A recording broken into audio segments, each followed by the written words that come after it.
My heart is full.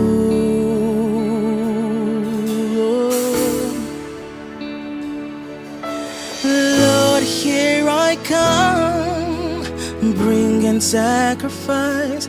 My heart is full of who you are to me.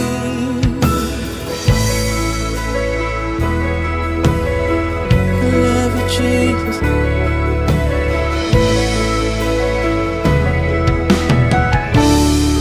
Say, Lord, here I am. Lord, here I am. Standing At the door. my heart is. I come before your throne, God. Here I come. Bringing sacrifice. My heart is full of who you are to me. Say, yeah. My God.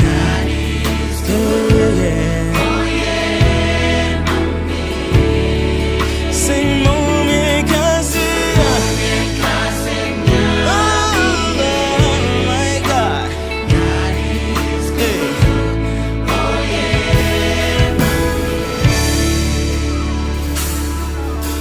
faithful God and King, here at your feet, I bow to you.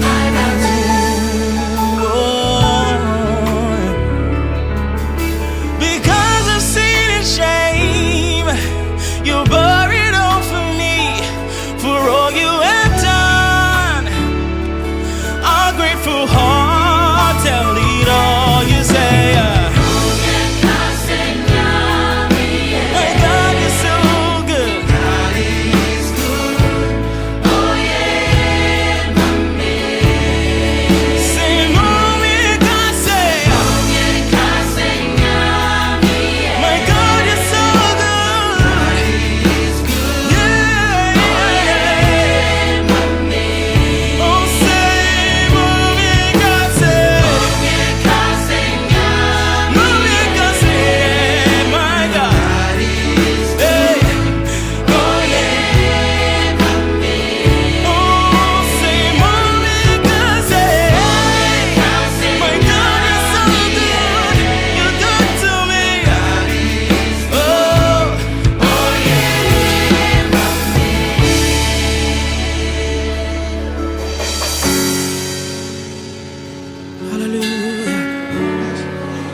you're so sweet, God.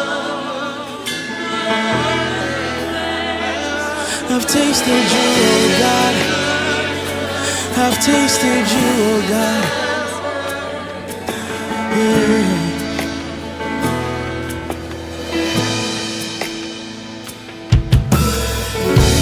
I've tasted, now I testify that my God is good.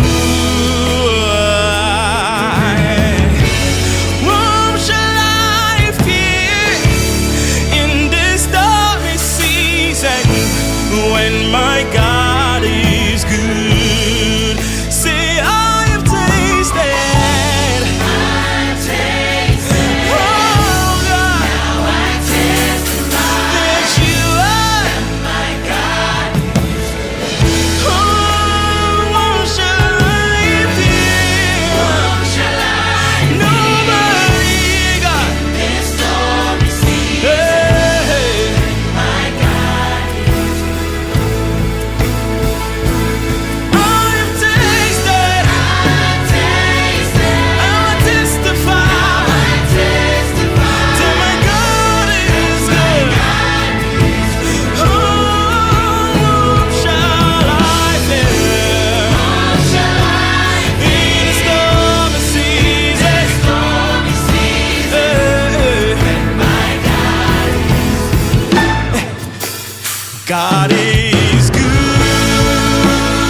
everyone. Welcome to Legacy 2021, day two. It's been an amazing time so far, and what a wonderful time we've been having so far. We want to glorify God for His power and what He's doing in our generation at a time like this. How's it been for you, Wendy? Oh, look, I'm so excited. Every message that every speaker has brought has been just right on. And I'm so excited now as we start to get towards the end. And here we are, we're ready to listen to Nick. And the message of encouragement, the message he's going to speak across our lives.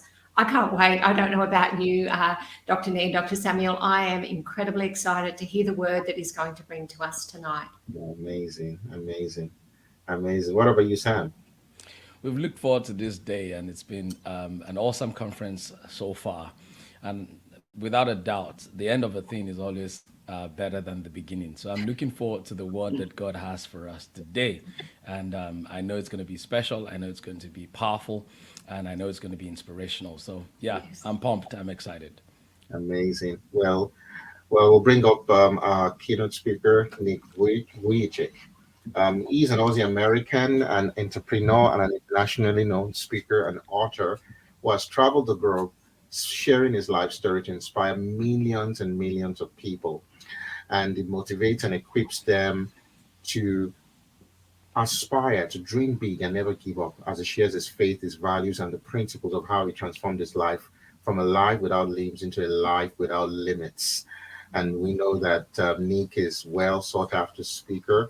Corporations have had him motivate their teams, including Google, Kelly Williams, Remax, New Skin, and countless more. And through his speaking, he shared platform with people like Tony Robbins, John Maxwell, and Les Brown. So he's given multiple TED Talks and has been on Oprah Live Class, as well as many other television shows and documentaries.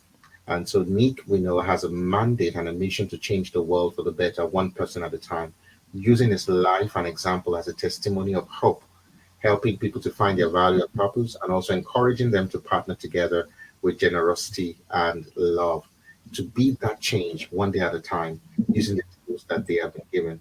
So it's our pleasure it's a great pleasure to bring up on stage right now, Nick Vujicic. Let's give him an applause. Hello. Yes. Welcome, Nick. Welcome. Welcome, Thank you, Nick. Dr. Niyi. Thank you, Dr. Samuel. Thank you, Wendy, so much. It's awesome to be here for Legacy 2021. I am live streaming from Dallas, Texas, and I wish you all a wonderful continuation of your conference, and it's an honor to be a part of it. I know that the word God has been already referenced here, and as you know, faith is a part of, I think, each and every one of our lives, no matter what our religion is. And as you know, we all have ups and downs. We all need to seek in our spiritual, in our mental health, our physical health. I actually tell people that there are around 6 areas of my life that are most important for me to make sure that I keep intact, so that I understand that it's the power of resilience and never giving up that we all need, and to really fulfill our possible is what I want you to get from this message from me today. A lot of people talk about possible and impossible, but I'm going to share with you how to reframe that to us really reflecting on what is our probable. If I just can ask the rest of you, please, on the panel to mute your microphones, that would be wonderful, please. When you look at the 6 areas of our life, you have faith, family, friends, finance, fitness, fun. Maybe you have some other areas in your life on your dashboard to what you believe is going to be a fulfilling life for you. I am sure that some of you has maybe known of my story through 60 Minutes in Australia, or whatever other mediums you've seen me sharing my story about how I was born without limbs, and sharing with everybody how important it is to first of all understand that life sucks sometimes, and the crap hits the fan, and no matter who you are, no matter what you do in your life, we know that we all have ups and downs. And I'll tell you right now, I've got some funny people in my life who've brought out the humor in me when life seems difficult, to basically flip it in a humorous level on some way to say, well, the glass is still half empty. No, it's not. It's still half full. And the people around me who loved me, kind of helped me understand that it's okay to kind of shake it off. Sometimes we take life too seriously. And they helped me to understand that, when kids saw me for the first time at school, maybe coming from a humorous point kind of helps, and so I was pretty young when I first started making other people laugh. And I call myself now the sit-down comedian. But some kids would come up to me and say, hey, what happened? I say cigarettes. And this other week, I actually said, yeah, I used too much hand sanitizer. And, freaking kids out, sometimes it's pretty fun. But, man, some of these kids are the best. They stopped and looked at me. And there's this one little boy. He looked at my body. He looked at my head. He looked at my body. He looked at my head. And he said, well, at least you got a head. And I'm like, wow, I just love the good days when I was a kid, those good memories and the funny parts of life. But sometimes life gets so serious that you get caught in this spiral and circular kind of pattern of woe is me, I wish this, I wish that, why is this happening? Us feeling like we're not understood, us not even sometimes being able to verbalize what we're feeling deep down. And I'm not a motivational speaker to say, look, here's my story, stop complaining. That's not at all the story whatsoever. What I tell people all the time is we all have broken pieces, and beautiful things can come from broken pieces when you give your broken pieces a chance where you can also understand that, no matter what your faith is, we're all still going to go to the dentist for our teeth. And the principles that I'm going to be sharing with you are the principles that we can all have for our mindset. It's all about wellness and health.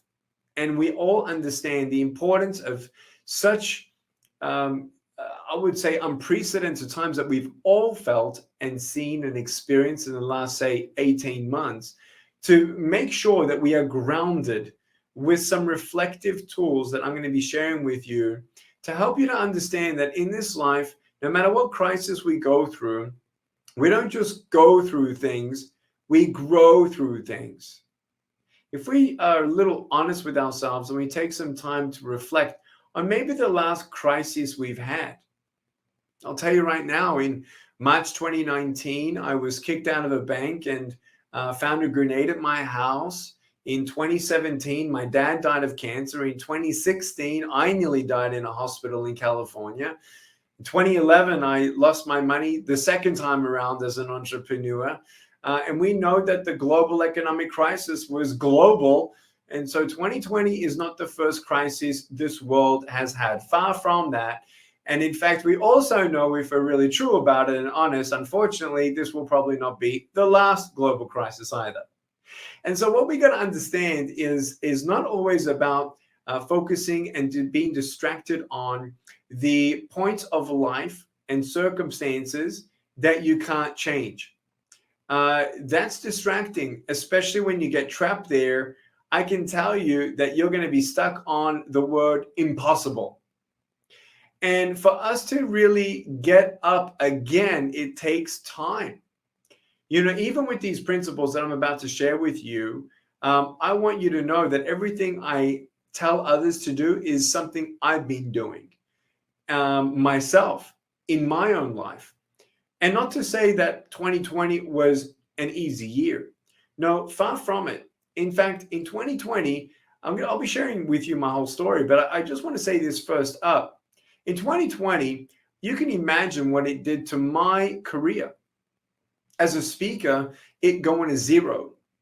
Now, we were quite one-dimensional at the time. We were concurrently doing a longer-term project that all of a sudden 2020 COVID-19 situation made it all quite long-term, becoming even more longer.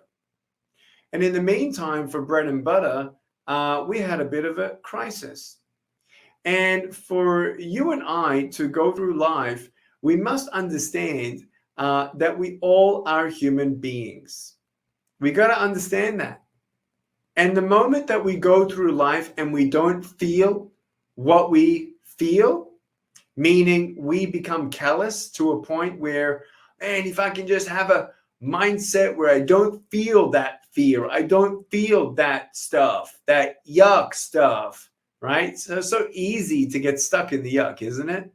We don't want to go there. We're allergic to struggles. We're allergic to even reflecting on how we really feel. But it's actually healthy for you to, number one, the first principle for you to have the keys to success in your life is actually to deal with, face your emotions and process them. Whichever part of that resonates in your heart, in your mind, in your spirit, whether you like most for you to say reflect on your emotions or deal with your emotions or process your emotions or all three of them, that's the first step. Because if you ignore your emotions, you know what happens? When you're emotional, you're not the person that you are normally are. You don't say things that you would normally say, whether it's something that you don't say or you did say something because you're emotional. You did do something that you otherwise would not have done because you're hijacked with emotions. And we sometimes fool ourselves in believing that, well, I'm managing my emotions. No, actually what we're doing is ignoring them, suppressing them, not facing them, not dealing with them, and not processing them. And the unhealthiness of that actually brings an inevitable time where those emotions will pop up. I don't know when and I don't know how, but I'm going to tell you, they pop up when you least expect it. And if you listen to any psychologist out there, I want you to know that talking with someone and processing your emotions and reflecting on them and dealing with what you're going through deep, deep, deep down is one of the healthiest things you could ever do as a human being. Because unfortunately, when you become callous in your compartmentalism, where you're not emotional, it's really easy to become cynical. And as we go through our life, living life is feeling alive. And some of us are breathing, walking around, trying to function, but on the deep down on the inside, we don't feel alive. And whether that's because of some triggers or fear or anxiety or circumstances, or look, I'll tell you right now, I've actually met some 40-year-old men and women who are still scarred with PTSD of the verbal abuse they received as a 9-year-old from their father, telling them that they're nothing, telling them that they're ugly and that they're useless.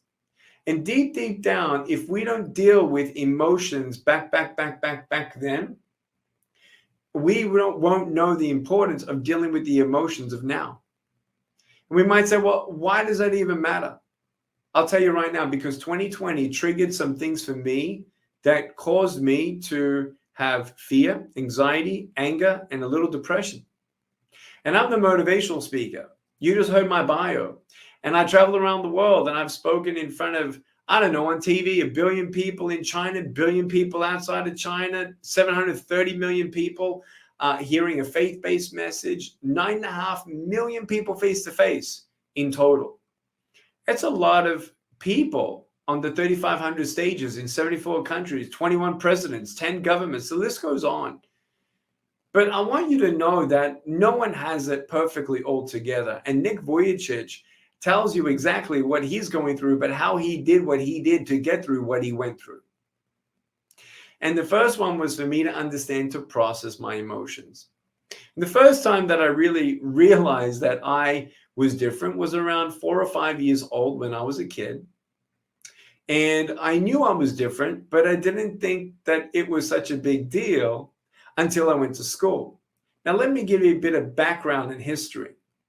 In 1960s, when my mom was 6 years old, the government came in former Yugoslavia during the communism regime, the government came, the soldiers, military came, shot all their farm animals, and kicked them out of their own home and said, this is no longer your home. My mum's family fled the country, crossing the Austrian Alps, and went to refugee camps until they got on a boat to Australia as immigrants. My dad was 15 years old when they also fled communism regime of former Yugoslavia in 1969. My mum and dad were Serbian immigrants in 1960s in Australia. They came there with nothing and not speaking a lick of English. My grandfathers also went to jail for some things that they believed in faith that the government didn't appreciate, let's just say.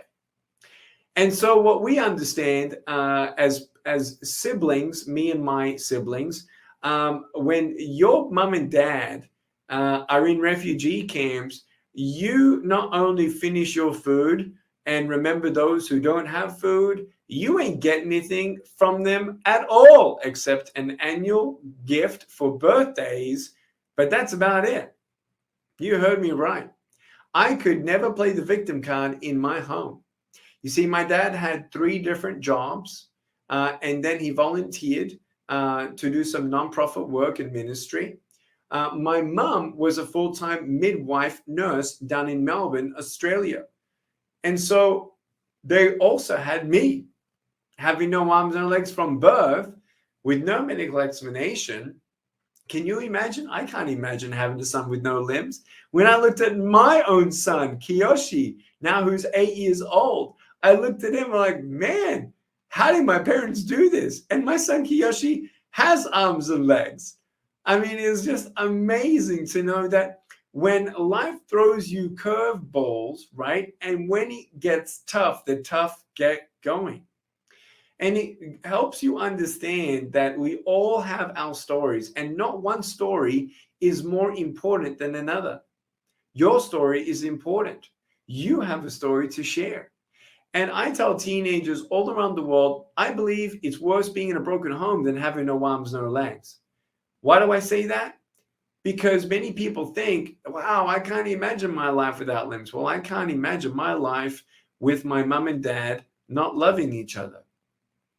And I know people who would give up their arms and legs for their mom and dad to be in love with each other and showing that love, not just being married, but honor and respect and forgiveness and grace and mercy and love, affection, honor.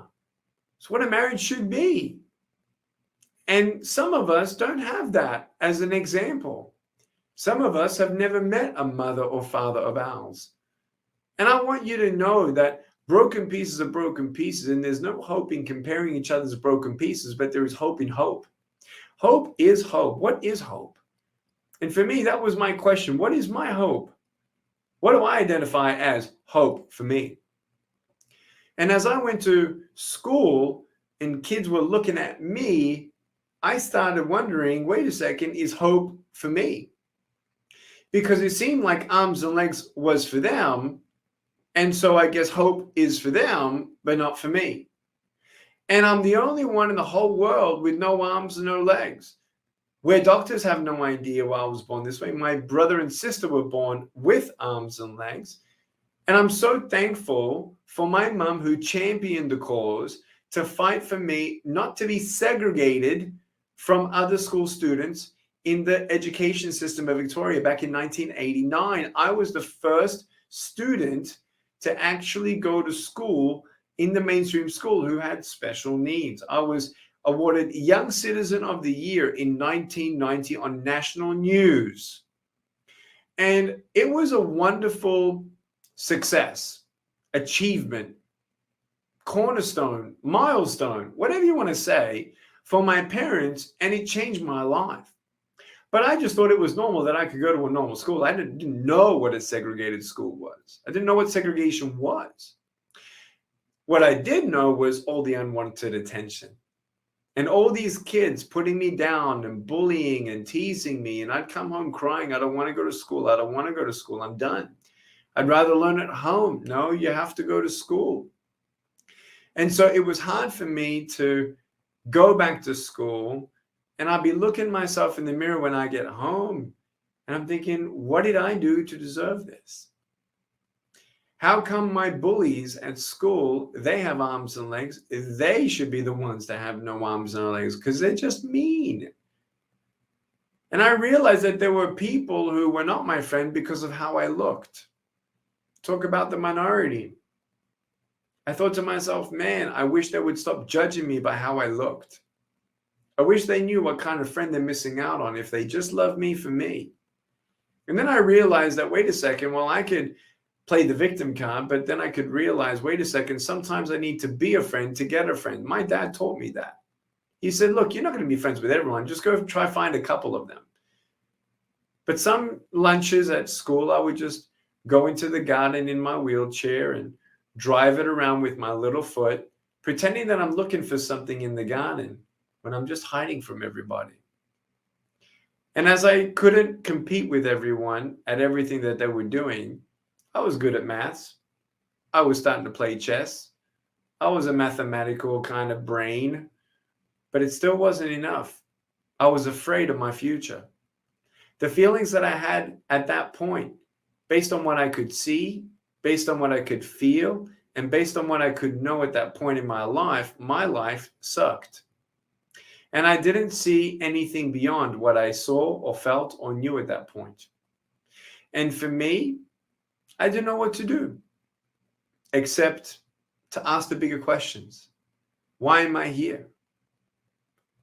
Where am I going? And I started convincing myself that I'm never going to get married. I'm never going to get a job. I'm never going to be a father. Even if I got married, how can I hold my wife's hand? Even if I had kids, how can I hold my children when they're crying? And I'll tell you, if you've seen any photos of me and my wife, you'll see that now we've been married nearly 10 years. Kanae, she's half Japanese, half Mexican. We call that Japsican. It was love at first sight. I looked at her. She looked at me. I couldn't feel my legs. And you'll see that she's one of the most beautiful souls that you'll ever come across. Beautiful inside and out. And I can't hold her hand, but I can hold her heart. Many husbands can hold their wife's hand, but not their heart. And my 4 beautiful children that I've had with Kanae, we've got Kiyoshi, Dayan, Olivia, and Ellie, an 8-year-old son, a 6-year-old son, and twin girls at 3.5. And I'm the shortest one already in the home. But I realized just how beautiful my children are on deep levels as well. Wherein about 18 months ago, our oldest sat down next to me, gave me a hug. My wife was there watching. And he said, Daddy, I wish you had arms. I said, why is that? He said, so then I could feel how it is for you to hug me. I said, I know. I'm sorry, baby. He said, no, but that's okay. I said, why is it okay? He said, because that just means I'm going to hug you longer and stronger. You see, beautiful things can come from broken pieces when you give your broken pieces a chance. And there were times in my life where I gave up on me. I gave up on my future. And I want you to know to never, ever give up. You see, I nearly tried at age 10. And nearly actually was successful. I did try, but was not successful at committing suicide. At age 10, I went to my bathtub and I was filling up my lungs with water, trying to end my life because I convinced myself that I don't have a bright future ahead. Well, now at 38 years old, we can see that there was certainly a bright future. There was certainly dreams that would come out of that little boy. There was certainly a world changer, but was just going through a painful maturing process. And at age 13, I was playing soccer on the field, hurt my little foot. I went to bed and I stayed in my bed for 3 weeks. I couldn't walk. I sprained my little foot. And as I'm staring at the ceiling, I'm realizing, man, I realize now I have a choice. Can you say that with me? I have a choice. We have a choice either to be angry at what we don't have or be thankful for what we do have. You see, when you talk about legacy, it's not about, though, what you have or what you achieved. It's about how you lived. It's about how you loved. And I want you to know that when it gets rough, one of the things that I had to do is not just process my pain and deal and face that, whatever emotion I'm going through, whether that was journaling, counseling. I've been through counseling. I recommend counseling with a counselor that maybe shares your religion as well. So spiritually, you and your counselor are on the same page. But apart from that, I think the second thing is the attitude of gratitude, being thankful. Because when you're thankful, that person can have everything and achieve everything, but if they're not thankful, they're not really happy, are they? They always want more, or now they're trying to protect what they now have. Or let's see now who's next going to betray me. You see, an attitude of gratitude I actually found in more poor people than rich people's lives. That'd be great to be rich and happy, right? And thankful, right? But I want you to know that in my attitude of gratitude shift at age 13, I realized that yes, the glass is always half full, never half empty. And I'm going to be thankful for my little foot. I'm going to be thankful for my loving parents. I'm going to be thankful that I can go to school. I'm going to be thankful for the friends that I do have at school. I'm going to be thankful that I can walk, that I can talk, that I can type now 53 words a minute on a normal computer, and golf and fish and swim and surf and scuba dive and skydive. It's been incredible. But I want you to know that it all started with being a thankful person, having that attitude of gratitude. And you might be saying, well, Nick, it's not enough. Well, I'm going to tell you, 2020, that was the first year where even if I wrote out the top 20 things that I'm so thankful for, it was so hard last year for me that I actually had to take it a step further. You want to know how? I wrote down the 3 worst days that I had had in the last 5 years. And I sat there and I thought about it. And I'm like, you know what? When it gets this bad, you have no choice but to go back to your last bad day and think about how it could have been worse. No one's belittling how bad it is right now.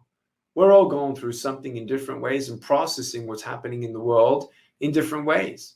We all have different opinions, but it's all very difficult, isn't it? So then when we understand this, that when you go through your last bad 3 days in the last 5 years, you write down 2 things, how it could have gone worse, and actually other lessons that you did learn from that. You see, when you get through challenges and you get through the valleys, when you get past that valley, you never want to think about the valley again because you passed it. Why go back there? Well, there's a way to never live in the past, but actually still learn from the past. Because when you go through things, remember, you grow through things. And that's why we shouldn't be allergic to challenges, because that's how we become more resilient. Everyone understands that Nick Vujicic is a resilient person because it's understandable that he has had to learn how to become resilient. That has enabled him not just of habitual mindsets that's now changed into a lifestyle and general mindset, but it was hard at the beginning. And we all sometimes have to start that habit again of being thankful. And when it's not enough to be thankful for what is good and what was good, then think about the bad days that could have been even worse. So the grenade at my house, it had a pin in it. What could have been worse? That my kid picked it up. My dad died in 2017. What could have been worse? That I wasn't able to say goodbye to him. 2016, I nearly died. What could have been worse? Death. You know, there's so much to be thankful for. You want to know how you could do an exercise, let's say, in how to be thankful or know how thankful you really are? Is imagine that these next 10 seconds are the last 10 seconds you're breathing.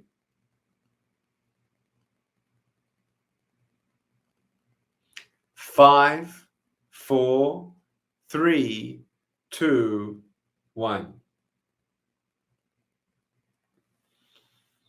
Who haven't you hugged in a while? When was the last time you massaged your stinky wife's feet? When was the last time you gave her flowers, took her on a date? When was the last time you looked at your children in the eyes and said, I love you? When was the last time you had a conversation with them that had nothing to do with stuff in the world, but just you and them? Telling them your story, playing a board game together, playing a video game with them. You see, life is a gift. We know that. You want to know why? I don't know about you, but I never got a piece of mail today that said tomorrow's promised by anybody.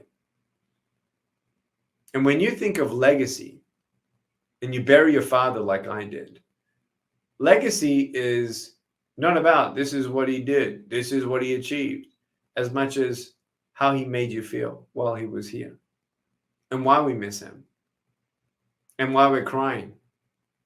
It's because we remember the good things. We hold on to the good things. And the legacy is how he made a difference in other people's lives. Whether in the workplace with work colleagues or your workplace deciding how to give back under social responsibility, always understanding that there's always a thread, as you know, in how you are actually giving back and helping people. And I don't need to tell you, you know it well. And so for me, being thankful was a big, big deal. And that gave me the grounds and foundation to then survive. Now, let's talk about how to thrive. The third thing is, one of the proverbs that I love is, a man without vision dies. And when you don't have a long-term goal, it's hard to continue to not feel discouraged when you are discouraged. So when I was 15 years old, feeling discouraged, and I didn't know how to pull myself out of it, I actually realized that in my short-term, mid-term, long-term goals, there are specificities that could really help me if I just reflect a little bit deeper in each of them. So when I was 15 years old, feeling like I'm going through hell in school, I actually put a photo of an African orphan smiling at me on my mirror. Why? Because I saw the World Vision ads on television in Australia when I was 8 years old. And that's when I illustratively, through television, first saw poverty, the poverty that my parents told me about, but then I never saw it except through television. And what I realized in my life was I knew I was going to go through a difficult day yet again at school at age 15. But I know that this day's also got an end to it. And at the end of today, no matter what hell I'm going through, I'm a day closer to making a difference in an orphan's life. Today, me and my wife, we can say that through our nonprofit organization, we've given over $1.6 million to the poor and needy. We sponsor 13 children in Africa and Mexico, and we're about to start our own orphanage down in Mexico next year. We are so thankful for what we've been able to do to try be at our capacity, on our level, trying to make the world a better place. I want to ask you, have you ever thought of a long-term goal? Have you ever written down your long-term goal? Maybe take it a step further and illustratively trick your mind into remembering it. Prompt your mind, not trick it, prompt your mind about that longer term goal that you maybe can't exactly explain or know when, how, or why. This is passion of Nick Vujicic, whatever it is, doesn't matter. And how it came about, it doesn't matter. But it's something that's in you that you can look forward to achieving one day, wherein no matter what happens to me, I know I'm going to try and make the world a better place. That is legacy mindset. And that helped me, that no matter how many children at school put me down, I knew that I am a day closer to making a world of difference in one child's life one day. Short-term goals are also important. Believe it or not, if you, no matter what business you're in, no matter what struggle you're in, no matter what goals you have, in your short-term goals, let me just share with you mine. 2020, the motivational world on tour because of quarantine measures went to 0. Okay, I'll say it again, 0. Okay, it was like crickets. So for 9 months, no one asked me to do one speech. It was very different for me. I've been doing this for 20 years. I became the top motivational speaker under age 40 in the world. We had on file 33,000 invitations for me to speak. And I want you to know that when it goes to 0, not only is it humbling, but then you kind of get worried about, well, how is this going to look like now in the future? And for me, it was a difficult thing because it's almost like you're on an ocean, on a battleship, the battleship sinks, and now you're on a life raft. With no landmarks, I don't care how much you paddle on your life raft. If you don't see any landmarks, you don't know where you are or what progress you're making. Does that make sense? The landmarks to help you to build up your self-confidence is to show you the small steps that you are achieving, that you actually are progressing, that encourages you to go from possible or impossible to then probable. So make those short-term goals, whether it's in your faith, family, friends, fitness, finance, or having fun in your life. It's really, really important that you put those short-term goals to help yourself feel alive again. Does that make sense? You can't depend on a Nick Vujicic to do that for you, not anybody else. You have to take responsibility and initiative for that, okay? The fourth thing is understanding the power of pace. The power of pace. You know, when you go through difficulties, okay, and failures, okay, when you go through times where it wasn't your fault, but you just don't know how long the unknowns are going to be unknowns, which is really, really, really, really, really difficult. What we have to understand is the power of pace. Wherein when you feel yuck and you're sitting on the couch watching your favorite show and you're binging on, you know, potato chips and whatever, right? You can do that for a little bit, but you can't do that for too long. Only you know when it's too long. And if it's too long and it's been too long, well, here I am to tell you it's been too long. And it's time to get up. You know, I tell many people who unfortunately lost their job, great, cry a little bit, eat a little bit, watch TV a little bit, but please get up. Please get up and get your resume ready. Please get up and go apply for jobs. Please get up and go knock on doors. Please get up and go help some other one, maybe who has less than you. Please get up and do something, because stuff ain't just given to you. That's not how the world works. That's why my parents taught me the way that they did, and it's the way that I teach my children the way that I do. I'm not giving them everything they want, when they want it, how they want it. You want to know why? Because that's when you're raising spoiled brats who then have a prideful entitlement. That's what we've raised. An entitled generation who expects everything given to them now. Not my kids. Don't make excuses for technology. If they live under your home, set the rules. We do.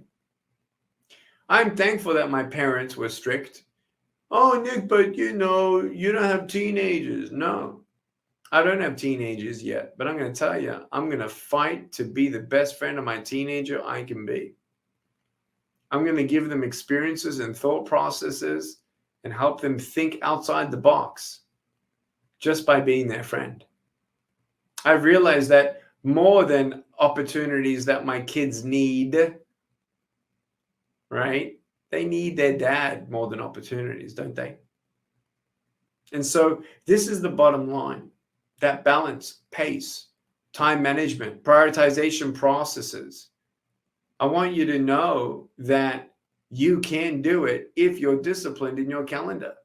Me and my wife, we go out on a date every single week. I'm loving being home. I'm loving being able to do this virtual talk to Australia right now. And I want you to know that it's awesome. Look at this technology. It's amazing. Not even my hands are getting in the way of the signal. And I want you to know that we have the generation that has everything and no excuses to make the world a better place. And in that, take time to process, feel, cry, but then get up. I'm right now, I'm heading 14 initiatives up. I'm working with 17 employees and probably 8 contractors. I'm starting a network called nickv.network, starting my TV talk show on the nickv.network. Okay. When you get kicked out of a bank, next point number 4, obstacles equals opportunity. Oh, wait, that's number 5. Obstacles equals opportunity. When you get kicked out of a bank, what do, guys? You start your own. Now, I don't mean to be coming off as ignorant or prideful, or I got a chip on my shoulder because a bank kicked me out. No, I know of other people who've also been kicked out. And we've realized why. And that's another story. But we're starting our own. You see, the most difficult challenges in your life cause you to bring an understanding that desperation brings the greatest revolutions, the greatest innovations, the greatest inventions. And as we sit and think and we go through this, we got to see not obstacles as opportunities or failures, obstacles as barriers, but obstacles, opportunities, and failures. Listen, failure is just my classroom. It's not a status. It's not a conclusion. It's not a label. I'm not a failure. Have I failed? Yeah. Am I perfect? No. So have you been branding yourself and labeling yourself under shame and condemnation? You can't shake off the things that you wish you didn't do, or the things that you wish you did do? Forget about it. Learn from the past. Don't live in the past. Look at the future. Don't just live in the future. Be present.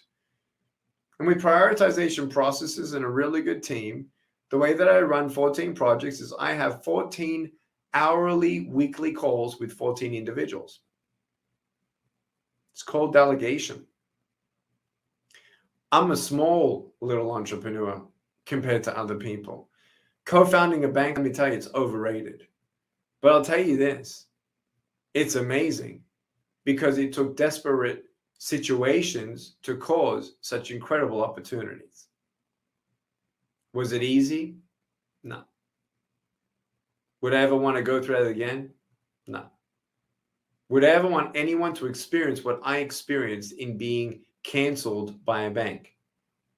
No. I want you to know that life will have ups and downs. The highs get higher and the lows get lower. And that gap between your higher highs and lower lows keeps growing and growing and growing. You know what that is? Maturity. Your highs get higher, your lows get lower, and the one that keeps on holding that together is your growth, your character, your mindset, and how you manage your time. It's really important to take time to process, to take time to be thankful, to take time to write out your obstacles and see the opportunities, to take time to manage your Monday to Sunday or Sunday to Monday, whatever your calendar looks like. And lastly, never giving up and dreaming big. You know, we got to understand that Zig Ziglar said it really well. To really dream big is to aim your goals and dreams to the heavens, so if they miss, they're still up there with the stars. This limbless man feels 19 again. I'm trading the stocks. I'm back into stock trading. I'm back into options trading. I've been doing that as a teenager. Real estate. I've been in real estate for 20 years. Love it. Did a double major in accounting and financial planning. didn't love the schooling, but loved the knowledge. Now experiencing ways to philanthropically change the world where we can maybe inspire 1 million people to give $10 a month. I mean, that could be really, really incredible and possible. So again, what do you think is impossible? And forget about what you think is possible. What are you going to do today differently? What are you going to say to yourself today? And how are you going to take these steps that I've given you today to be closer to your possible? Therein, living your life to its fullest potential, a life without limits, where your happiness, purpose, and joy in life has nothing to do with your circumstances. And when you go through the ups and downs, all it's doing is growing you. I love you very much, and I thank you so much for having me here. Congratulations to all of you here at Legacy 2021 Conference. And I understand now that we're going to be doing some Q&A sessions right here, right now, with you guys on the panel. Thank you. Wow, amazing, amazing, amazing, amazing. Thank you so much for that. Wow, thank you, Nick. That was great. Great. Guys, Sam and Wendy, what do you think about that? Hey. Amazing. I'll let you go, Sam. Oh, sorry, Wendy. I'm just blown away by the message, blown away by many things you've shared. I've written down so much, starting from the fact that we don't just go through things, we grow through things. Not ignoring our emotions, processing our emotions. I love the last thing you almost ended with, where you talked about the gap between our highs and lows as maturity, growth, character, mindset. My goodness. Legacy is less about what we've achieved, but how we make people feel. So many words. I feel like I could ask you 1 million questions, Nick. But I'll just let Wendy go, and then we'll start with the questions. My God. Yeah, that was great, Nick. And I love I'm all about resilience. As a survivor of suicide myself, my history is that. We've got some feedback happening here. Dr. Samuel, can you mute yourself, please? Thanks. Let's see that. That's better. Oh, no, not so much better. Maybe knee. Anyway, I love the fact that we can take our broken pieces and make it into something beautiful. And it took me such a long time in my life, till I was 34, to realize that my history didn't define my future. And I love that fact that no matter what circumstances we find ourselves in, when we empower our past to define our future, we live in that space of the land of regret and hopelessness and bitterness. And the biggest thing for me was my attitude changed my life. It was a life changer. And I love that when you shared that our gratefulness and thankfulness for, okay, I'm actually alive today and I can make some better choices. And that was a turning point for me. It's still, you said go through it or grow through it. It took me a bit to grow through it. And now it's become the power of my story, that I can change somebody's life one person at a time. And the fact that we get to do that, Nick, and that you acknowledge that everybody has a story. We all have one, don't we? Nobody's more important than anybody else. It's just we have a story. It's what we choose to do with it. So I want to thank you for sharing your story and empowering the listeners today to know that no matter where they sit in this world, no matter where they're listening from today, no matter what their story is, by taking these 6 steps, we can make a difference. Of course, we're not going to be like Nick. We cannot be. We're so uniquely and individually made, but we can be us. We can be the best version of us. And you touched on the things about character and, making, impossible is just a word. It's just a word. Everything is possible. And it's about our inside out leadership. So if we build ourselves up on the inside, know who we are and whose we are, and work on our own values and beliefs, anything is possible. So Nick, a question for you. One of the things you shared was about dealing with the baggage, the things that the emotions we don't deal with. And I heard a saying recently that when we don't deal with our baggage, they become enemies in our souls and lift weight. So, it becomes like a demon in our soul and lifts weight. So it's there and it's always there and always coming back. So is there something specific that you could share with the listeners today about how you work through dealing with the baggage? And the reason I asked that, for me, it was about one thing at a time. And I journaled a lot. I learned to journal a lot and seek help where I needed it. But I know that you will have your own way of doing that as well. Yeah, no, I appreciate that very much. For me, I first of all, thank you for sharing your story as well. And I think it takes vulnerability to share your story, and vulnerability to be heard here will help others also have the courage of also doing the same.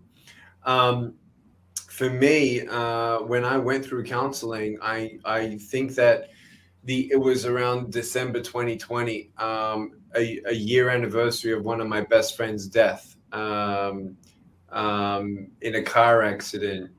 I don't need to share much about it, but it was the last straw on the camel's back that broke me on his anniversary after such an incredibly intense, I'm going to say 21 months of my life straight, since March 2019. And I went to a counselor, and he said, talk to me about betrayal. And he read my body language, and he said, yeah, we're going to start there. And I didn't realize how much baggage I actually was carrying. The last 20 years of my life, 9 people in particular really made me feel betrayed in a very deep and harmful way. And I'd never really talked about it. And so having the counseling really helped me. And I used to journal a lot. I think journaling and going through counseling is really important. Also from a faith perspective, having other people pray for you as well. But it wasn't just that. It had to be that I had to go back and just talk through it. That enabled me, Wendy, to see previous wounds as scars.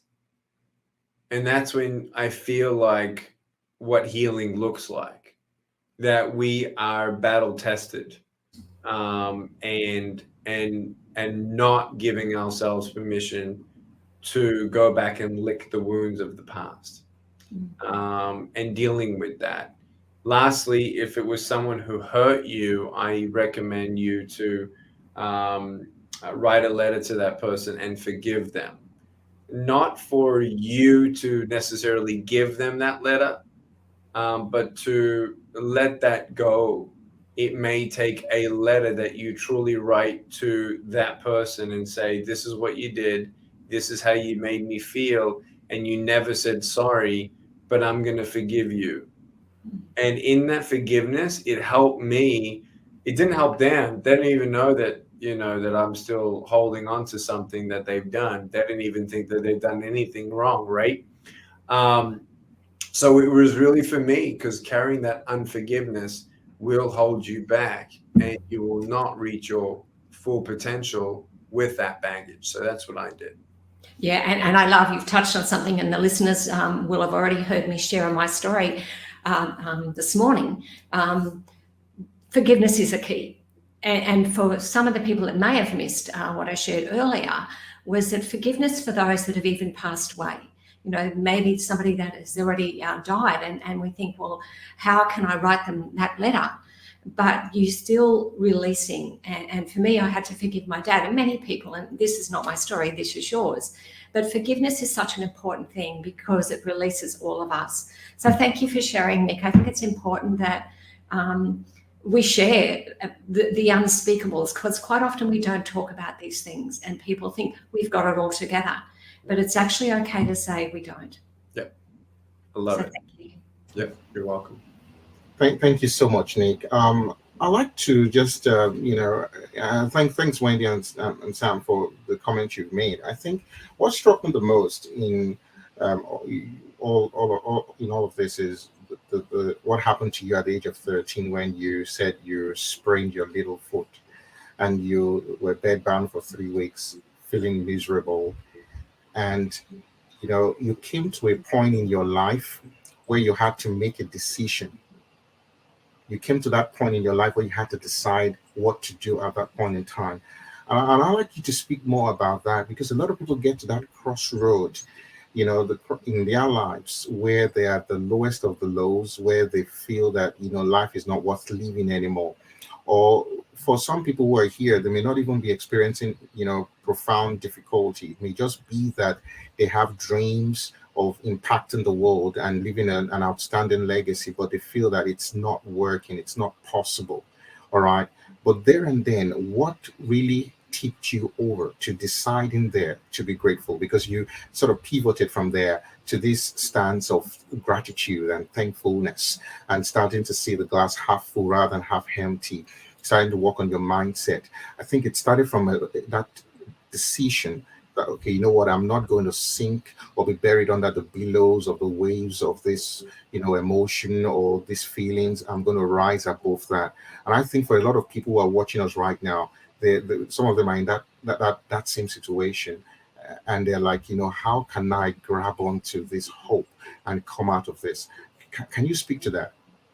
Yeah, I think it was the reality that you don't know what you got till it's gone.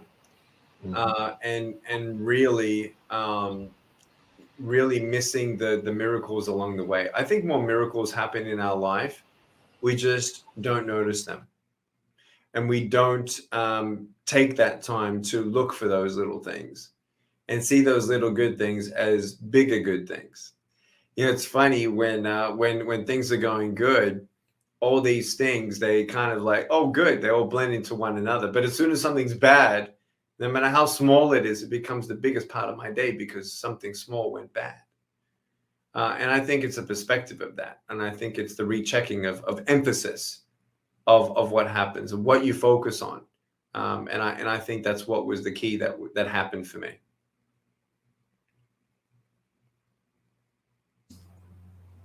Niyi, you're muted. Oh, sorry.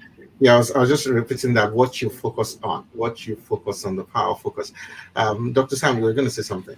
Very similar to something I heard not too long ago. I'm hoping that my mic is okay now. That our feelings follow our focus. And many times we don't realize that our feelings follow our focus, because if we want to feel differently, then we have to change what we focus on. And I think this is something that might help a lot of people. Thank you very much, Nick. I want to jump to my own question, something that I think a lot of people might want to ask. You mentioned when you talked about understanding the power of pace, and you talked about balance, pace, time management, prioritization. Could you please share with us quite practically, what are some of your own practices around prioritization? How do you prioritize what matters to you? What are some of the things you do to say this is priority for me, that is priority for me, or this is how I make that decision at this particular point in time? Like, having a date with your wife every week, some of those beautiful things you talked about, spending time with your kids. I believe it, quite not just myself, quite a lot of people watching us right now would want to learn that as well too. Yeah, so I wake up every morning around 6:30 in the morning. I make myself my coffee, my own coffee. I'm the only morning person in my whole household because faith is important to me. I read the Bible like I did this morning, and I pray and I meditate. After that, my caregiver comes in, showers me, and I'm getting ready for my day. One of the fun things that I love doing is trading stocks. And we've made 150% in 6 months. And it's fun. It's just mathematical. It's not too difficult for me. And I get a kick out of it. And we make money along the way. So for me, when speaking went away, it was difficult to get that, what's that adrenaline? Like I missed that connectivity with audiences of big crowds. I mean, our largest crowd was 800,000 people. that interaction, when you're that personality and that adrenaline rush, connectivity, you know, I miss that a lot. And so that adrenaline pump, you know, I went back into stocks quite heavy. And so that was cool, to be able to now do that every morning. And then after that, I've, you know, every week, as I said, I've got calls. Some people get 2 calls from Nick. Some people get 1, just on a cycle. And, you know, it's been fun, to always make sure that I've got that time for my kids. Last night, you know, we're playing Nintendo 64 GoldenEye with my boys. That's what they love to do. They love to do that with daddy. Great. You know, swimming with my girls in the pool. They love that. Watching a movie with daddy. They love that. You know, being chased around the house while I'm in the wheelchair. They love that. You know, you realize as a father, when you have more than one kid, you got to figure out how to, if you got 4 kids, let's say, then you got to raise them up 4 different ways. That's what they say. And it's so true.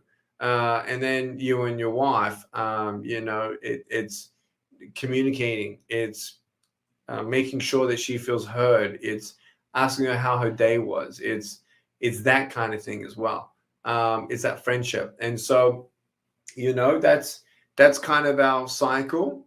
And you know, some seasons are different. You know, when you've got 2 startups, I'm talking big startups, like we're talking $100 million startup, that's a big startup. And that takes some energy. And while daddy's starting $100 million bank, you know, daddy may not always be there in the evenings because he's got stuff to do, or he has to go on a plane. But when daddy's home, daddy's home. And so that's what I think is really important. I'm going to jump in and ask one more question, if that's okay, Niyi and Sam. You said at the very beginning that we can get too serious, that we must have some fun. And I think all of us, you know, particularly if you're a high D personality like I am, life is really serious and you just keep going and going and going. But I think it's really important what you shared, that we can actually have fun on this journey. You know, as difficult as our worst day may have been, the day will end. And it's only a day and there's tomorrow, as you said. So fun, I think it's something we don't allow ourselves to do. And I'm sure some of the listeners that are on this call tonight will feel the same, that perhaps we don't have enough fun in our life, because life has been incredibly full of crisis and seriousness, and you only have to put the news on and it's in your face. So, you know, what are some of the things that, besides being chased around the house, I can imagine that, or swimming in the pool, what's a fun thing that you love, that, you know, that, or how do you allow yourself to have fun in the midst of this really busy, you know, seeding season? Because, you know, we have seasons in life, and right now you're seeding into these businesses. How do you find time for fun?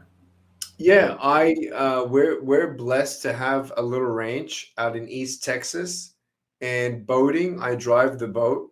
We go fishing. But I also love to unplug by learning. I love electrical engineering. I am obsessed with energy innovation, and I just love to learn. And so that's kind of how I unplug as well. But fishing is fun, but also seeing my kids catch fish and them loving that and seeing them enjoy that, I think it's hard to beat that.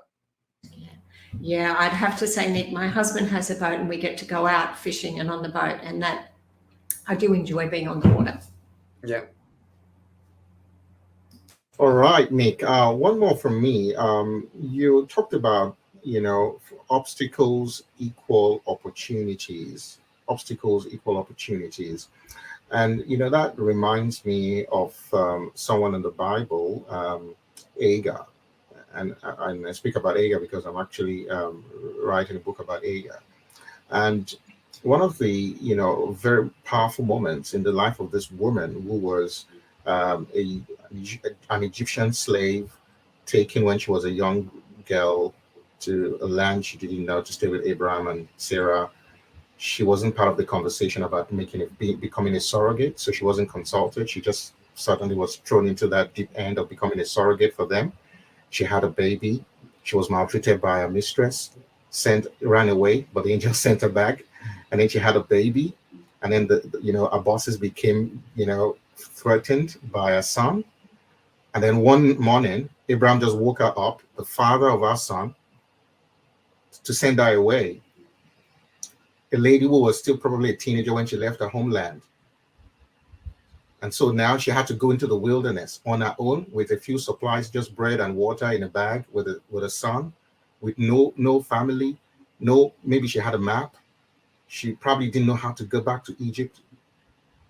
Unwanted. So the title of the book is Hagar, Unloved and Unwanted. Because I see that, a lot of people in that kind of situation where they're betrayed by the people they've given their all to. So this young woman was there with this child out there in the wilderness. And as she left her son, because she couldn't watch him die, I can imagine the screams this young boy was crying, "Mom, I want water. Mom, I want water." But she couldn't help. And she got to the point where she left Hagar, buried her head down, and she was just crying. And then God sent an angel to her at that time. And the angel said, "Listen, God has heard the voice of your son. Just look nearby. There's a well there." And one of the things I learned from that story is that, the well had probably been there all this while. I don't think the angel came to dig up the well. But in that moment, she was just so overwhelmed about the potential death of her son that she could not even see until God directed her to what was already there. And the reason why I brought up that story is just to, because I want you to speak to that. How can you, it still goes back to focus and all of that, but how can you in a practical way, identify opportunities in the midst of obstacles? How can you do that? Are there practical steps? And for example, in your own way, how did you, I know you've talked about thankfulness and you've talked about other things, but I just wanted you to sort of speak more to that, seeing the opportunities that come from our obstacles. So the way that you frame it is when I first of all, when I was 17 years old at Runcorn State High School in the state of Queensland, the janitor Arnold, who was 61-year-old janitor who also believed in God, he said, "Nick, you're going to be a speaker." I said, "You're a crazy old man." He said, "Let me organize your first speech." I said, "No, thank you." And for 3 months, I said, "No." He twisted my arm and I said, "Yes." And he organized this little speech on a Friday lunchtime. And he said, "Just share your story." And I'm thinking, I don't even have a story. I have no idea what I'm doing. And my palms were sweating, my knees were shaking. I didn't know what I was going to say. And then these children were crying. And when you look into people's eyes, your eyes are the windows to your soul. And you can tell if someone has light or not in their soul. And so all of a sudden, it felt like these lights were turned on in their eyes, and people were crying. And I did a couple more speeches, and a girl came up to me. She said, "No one's ever told me that they love me. No one's ever told me that I'm beautiful the way that I am." And that's when I knew I was born to be a speaker. Well, I then did 52 cold calls to schools, inviting myself to be a speaker, and all 52 schools said no. And every time I got a no, I got better and better and better and better. When I told my parents that I wanted to be a speaker, they said, "Well, how are you going to become a better speaker if you're not a good speaker? Do you know a speaker? No. Do you have any marketing skills? No. Do you have a website? No. Do you even have a business card? No. Do you have any invitations? No. How are you going to get the invitations? I don't know. Are they going to pay you? I don't know. How are you going to get there? Even if they said yes and they want you and they're going to pay you, how are you actually going to get there?" And I had no idea. A lot of good questions that I didn't have the answers to. But when I realized, wait a second, I need to reframe the question. Do you know anything about marketing? And the answer is no. Well, the answer is no, I don't know about marketing, but I'm going to learn marketing. That obstacle of having no skill in marketing nor experience could be seen as a barrier or an opportunity to learn. That's the shift. And that can be applied in many, many ways. Or I can't afford this. Well, how can I afford this? Right? How can I get there? How can I learn? What books can I read? What seminars can I go to? Those types of things. So I think it's starting with the end in mind, which is the goal. And then you write down your 3 biggest obstacles, and then you chip away as to that barrier. The difference between me and some other people is that they stop at the impossibility number 3 or 4. I don't stop until 8. I don't give up at 3 or 4, because there were many times where I try something, having no arms, no legs, and the 4th time I couldn't do it, but I tried one more time and the 5th happened, or I tried 7 times and then the 8th time I could do it. I didn't give up. I became resilient because of having no arms, no legs. I had to try again, many things, trying again. So that's the reframing. Wow. Thank you so much for that. Wow, wow, wow. All right. Any other comments? Just from one Sam last or- question, please. Just one last question.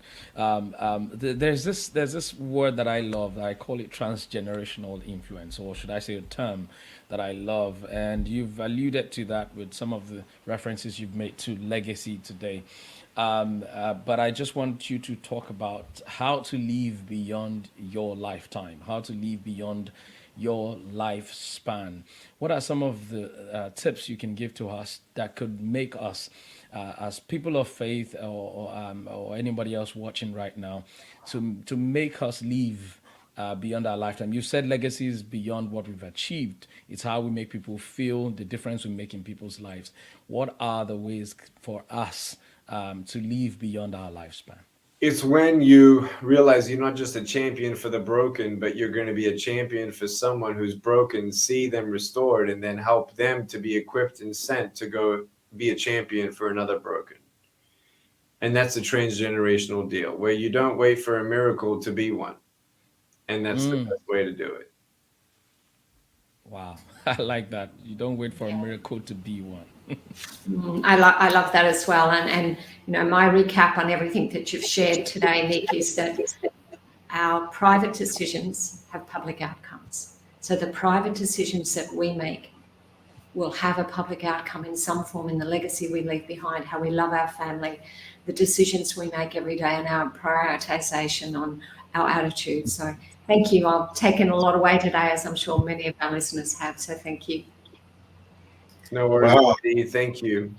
Thank you so much, Nick. It's been a pleasure having you here. Thank you, and applause to you. Thank you so much for being a blessing to us. Hopefully, in the future, we'll also have more and more interactions. It's been a big blessing coming and delivering the kind of speech you have today. We love you so much. We wish you, your wonderful family that you've talked about, the very best, and we hope that this year and the following and the years ahead will be amazing for you, your family, and that your light will continue to shine brighter and brighter until a perfect day, in Jesus' name. So thank you so much, Nick. We'll get you back into the back studio. Please don't go yet. We'll have a quick word with you. All right. Thank you so. Thank you, Nick. Bye, Dr. Samuel. Bye, Dr. Niyi. Bye, Wendy. Bye, everyone. Wow, that was amazing, guys. That was amazing. Well, what a session. What we a had. session. Yeah. Guys, we're going to take a quick break now, okay? So please don't go away. We're still here for another session. The final session is going to be hot. All right. Yes. God bless you. We're going to take a quick Thank break you. now. Thank you, everyone. See you soon.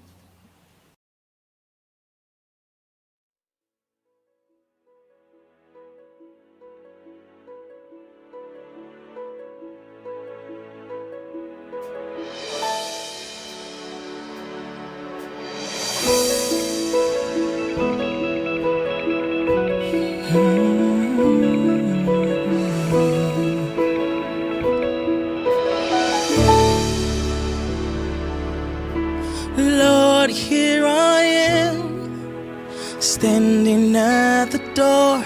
My heart is full.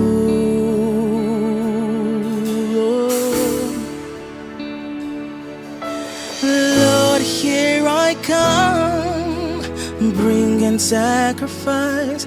My heart is full of who you are to me.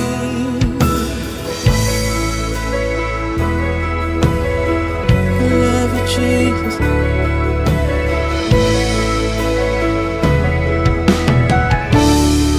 Say, Lord, here I am, standing at the door. my heart is I can't be your throne, God. Here I come, bringing sacrifice. My heart is full of who you are to me. Say, my God.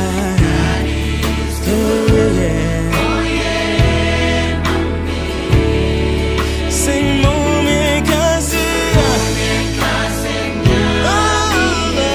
my God.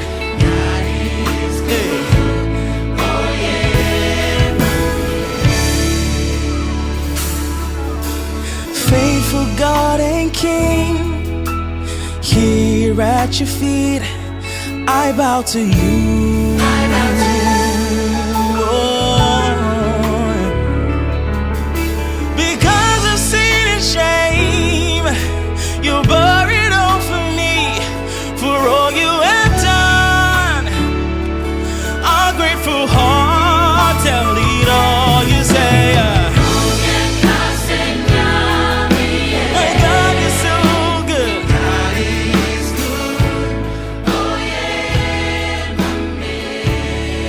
Say, moment, God, say, my God, you're so good. Yeah.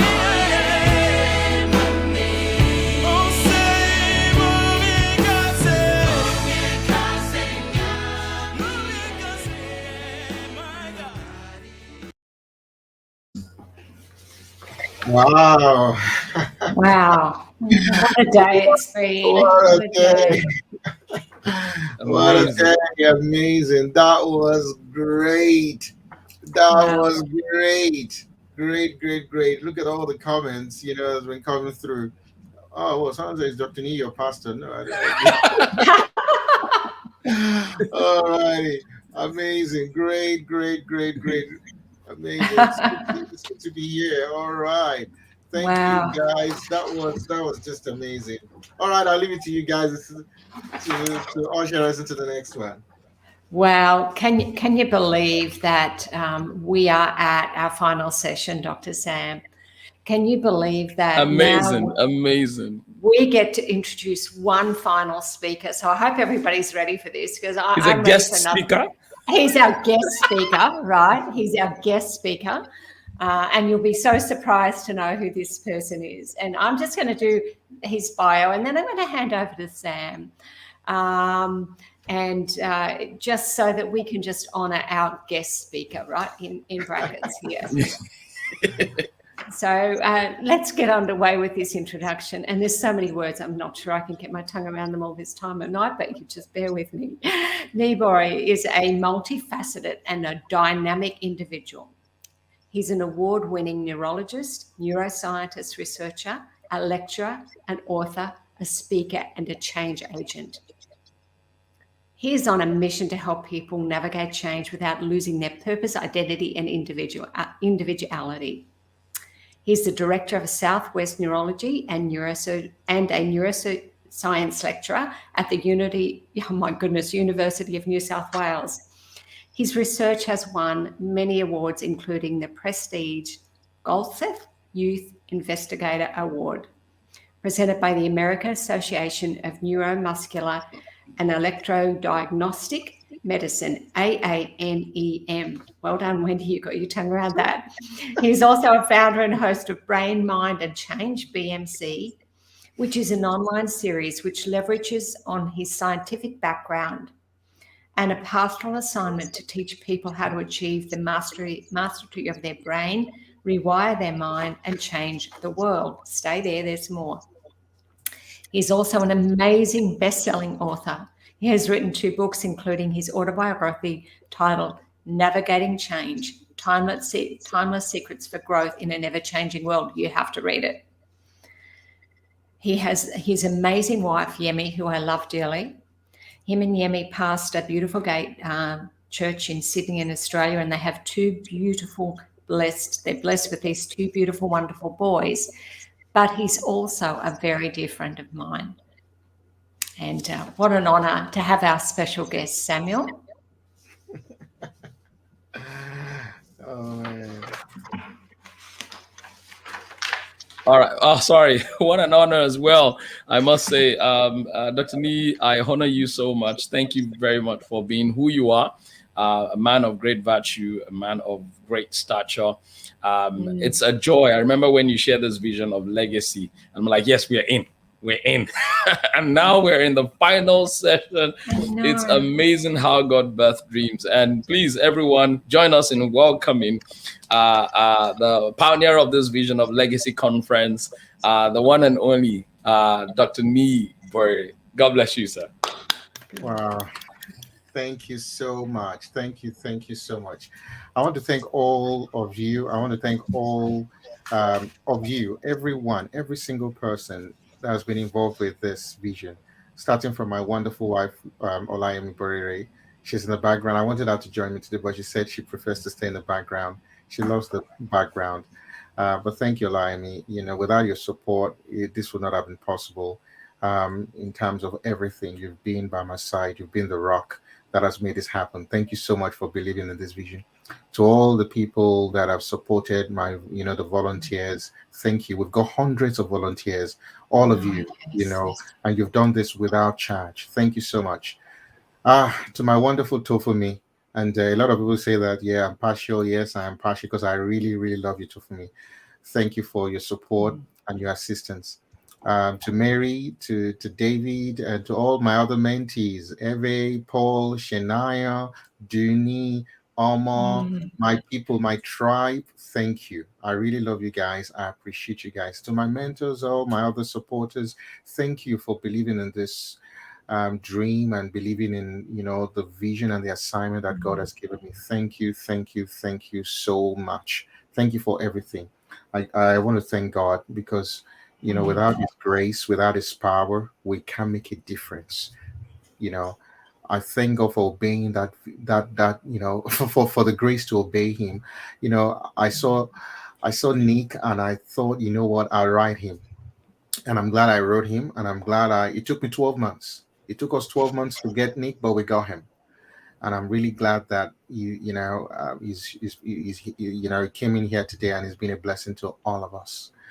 Well, I'm going to bring this meeting to a close, all right? And I will be sharing with you on the title of my book, which is Vitória É Certa. Victory is certain. That's how we're going to round this off. We're going to round this off with certainty, with the hope and with the confidence that we know that victory is ours. I like to say what a prayer. Lord, I just want to thank you because our victory is sure. Thank you because we are fighting from victory to victory.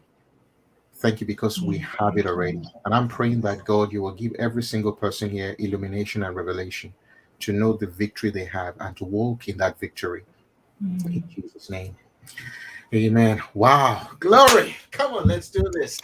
There are three things I want to tell you very quickly about legacy. I want to tell you three quick things about legacy. Three quick things about legacy. Number one, legacy is transgenerational. Number two, legacy is time bound. And number three, legacy is sinusoidal. When I mean sinusoidal, legacy fluctuates. And I'm going to explain that to you. So if you're going to chart the curve of legacy over time, it's not a straight line. Legacy is oscillatory. It's sinusoidal, okay? So it's transgenerational, it's time-bound, and it's sinusoidal. Now, you just stay with me because I'm going to sort of build this and walk you through this. All right, now the first thing I want you to understand is that legacy is transgenerational. Legacy can only exist, we can only talk about legacy within the context of a transgenerational phenomenon.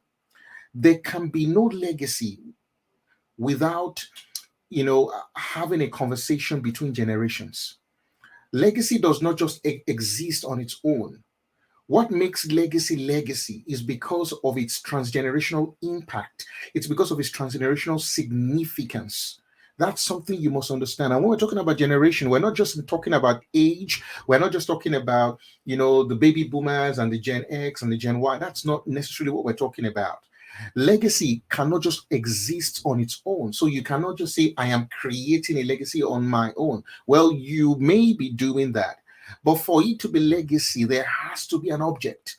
It's just like the subject of love. Love cannot exist on its own without an object. God is love. That's why God made man. God could not exist on his own. God could have been all powerful on his own. He could have been all knowing on his own. He could have been everything else on his own. God does not need man. But there was one aspect of God that made God uncomfortable. God needed an object of love. That's why he made man. That's the whole point of creation, love. Because love cannot exist on its own. The same thing with legacy. Legacy cannot just exist in a vacuum. Legacy cannot be understood in that. We understand legacy, or we use the term legacy, or we define something as being, as being within the category of legacy because it transcends one generation to another. That is what it is. And so you may be there in your generation working and doing what you're doing, as we've learned this last 2 days, one day at a time, making the right choices. Yes, that's what you're doing. But once what you are doing starts to go beyond you, when it starts to go beyond you, when it starts to affect others in that positive way, when it starts to effect significant change in their lives, then that is legacy. So legacy has to be transgenerational. It may originate from you, but it can never be complete with you. I'll say that again. Your legacy may originate from you, but it can never be complete with you. You don't build a legacy for your own self-consumption. You build it for the good of others. What makes legacy is because it benefits other people. What makes legacy really what it is because of the impact, the significance, the influence it exerts on other people. Legacy is not about accumulating wealth. It's not about having trophies. It's not about getting degrees. It's not about being, having a following. That's all. Those are achievements. Those are achievements. Those are wonderful things. All right. Those are wonderful things.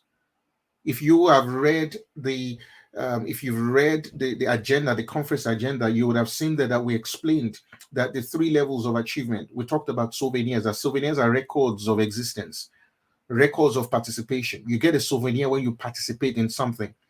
All right. One very good example I would always give is the 1986 World Cup, the football World Cup or soccer World Cup that Argentina won. A lot of countries went to that World Cup. A lot of them came back with souvenirs from Mexico. It was hosted by Mexico City. So souvenirs are records of participation. When you go to an event, you get souvenirs. But there's something higher than that, trophies. The winner of the World Cup, Argentina, they came home with a trophy. They came home with a gold medal. A trophy is a record of achievement. It's not just a record of, you don't just, while souvenirs are records of participation, trophies are records of achievement. But let me tell you, something is greater than that. There's something greater than souvenirs. There's something greater than trophies, and it's legacy. And there was one man in that World Cup who did not just participate, who did not just win the trophy, he left a legacy. Diego Armando Maradona. And every time you talk about the 1986 World Cup, you talk about that goal he scored in the semi-final against England. All right, you know what I'm talking about. That was legacy. There were 11 players on that field in his own side, but we only remember him. No one, if I ask you now, tell me any other person who played with him on that day, you will not remember. But we remember the hand of God against England. And we remember the game, how he owned it there. That was legacy. He left a defining mark. Some of you are in life, all you're chasing, you're just chasing trophies, success. There is something more than success. It's called significance. And if you've been a follower of John Maxwell, if you've heard him, you would have heard him say that. There's something much more than success. It is significance. You see, when your success starts to create significant impact in the life of others, then you start to create legacy. That is the beginning of your legacy. I don't care how much you have. I don't care how much you own. I don't care what you have, what portfolio you have. If you are not making impact, and if all your success is not transforming lives, if you're not benefiting people, you've not started. You don't have a legacy. Legacy must be transgenerational. And it must be, legacy is about transgenerational influence and transgenerational impact. In fact, do you know that word legacy is taken from a Latin word which means legatus, and it means to delegate somebody So, in fact, the word legacy came from the old Latin word in the 14th century to describe the person who executes the will of a deceased person. So, when somebody dies, they appoint an executor of the will or a delegated person. So, you hand over the authority of the deceased to the person who will now execute the will and distribute the estate. That was the origin of the word. And that's why today a lot of people use the word legacy to mean inheritance, bequeathment, heritage, what you get, what you obtain from, your ancestors, stuff like that. So it is about, putting that power. It's about empowering other people. Legatus, delegated person. It's about you transferring your power, transferring your influence, transferring your giftings, your graces to other people. Remember that talk yesterday that Tammy Kunaya gave about the relay race. That's legacy. It's about you saying, I have run my race, now you take over. That's legacy. That is legacy. So you see, just like a relay race, one single person cannot run a relay race. One single person cannot create a legacy. You can't create a legacy. You need your posterity to create legacy. You can't create legacy on your own. All you can do is to achieve success. Without others, you cannot be significant. Do you understand what I am saying? On your own, you can achieve success, but you cannot achieve significance without finding the people you've been sent to. Until you connect with the people that are crying out for you, until you connect with the people that need you in their lives for them to fulfill their destinies, you can never be significant. You can be successful by going to school, by meeting the right people, by working in the right places and doing the right things, but you cannot be significant until you find yourself in that lane and until you pursue impact. So without all this, you cannot have legacy. I like the scripture in Hebrews chapter 11, verse 39 and verse 40. It says, it says, all these people, he was talking about the heroes of faith. This is Hebrews chapter 11, verse 39. He was talking about the heroes of faith. He said, all these people, they had a good reputation because of their faith, yet none of them received all that God had promised. All these great people, all of them, they earned a good reputation. They were heroes of faith, but none of them received the promise. In verse 40, it says, for God had something better in mind for us, so that without us, they will not be complete. Listen, without the people you are sent to, your legacy will not be complete. Without the people that you see, look at that. For God had something better in mind for us, so that they will not reach perfection or completion without us. Your legacy will not be complete until you come into contact with the people you've been sent to. Today, I've come to stir up a fire in you that is something much more than being successful in life. There is something much more than that. Listen, I am a successful neurologist by God's grace, and I have a successful medical practice and things were going on well. But last year, I started to feel a burden in my heart that God wanted me to do something more. Just after the pandemic, I felt that huge burden in my heart that somebody needed to hear my story, that somebody needed to hear me. Somebody needed to hear me. Do you know the first video I did? I did a video, I think it was in August. I just did a video, an introductory video. Somebody, and I don't know whether the man is here today, the man wrote me on Facebook Messenger that he was at the point of committing suicide. And that he watched my video and it gave him hope. And I'm telling you, I was moved to tears when I saw that message. I said, thank God that I obeyed. That yes, I'm successful. Yes, as a doctor, I am successful. But what I want is significance. What I want is impact. And that's why, that's what I breathe to impact other people, to make a difference in the life of other people. Because without that, you have no legacy. I hope I'm speaking to somebody here today. I hope I'm speaking to you today. Legacy may be built within a generation, but it is perfected across multiple generations. Legacy starts within the generation, and David served this generation according to the will of God. David started his legacy within his generation, but his legacy was only perfected across generations. So you start your journey towards legacy from the very moment you take the baton, but until you hand over the baton to the other person, you don't have legacy. You may be a superstar. And like Dr. Ekunayo said yesterday, you may be the fastest runner, but you got to get it right and you got to hand it over right. Your story is not complete until it is told. Your story is not complete until it is told. Your story is not complete until it is told. Because somebody needs to hear that story. I told you that when I wrote my book, Navigating Change, I told, some of you would have heard the story about this Greek woman who got in contact with my book, who rang me and left a message saying that this book gave her hope. I never met her before. I didn't even know how she got the book until she later told me that somebody attended my book launch and that person gave her the book. She said she has a 45-year-old daughter at home who has MS, who is tube fed, bottle fed. She has to change her diapers. She has to look after this woman. This woman was in her late 70s. She's in her late 70s. And she said, when I read your book, I realized that mine was not the worst of trials. I realized that, yes, even though I'm stuck with this 45-year-old daughter of mine who is bedridden and who I don't know who will take care of her. I can't even go outside. I don't have any life. My life is just looking after this 45-year-old woman, my daughter.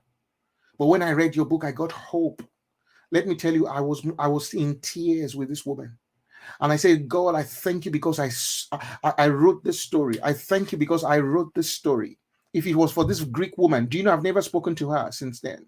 I don't know where she is now. But I know that the book changed her life. Your story is not complete until it is told. Your story is not complete until it is told. It might be told while you're alive. It might be told when you're long gone. But it will only be complete when it's told. Legacy is positioned between ancestry and posterity. Legacy is the gap between ancestry and posterity. Legacy is the gap, and it is in your hands.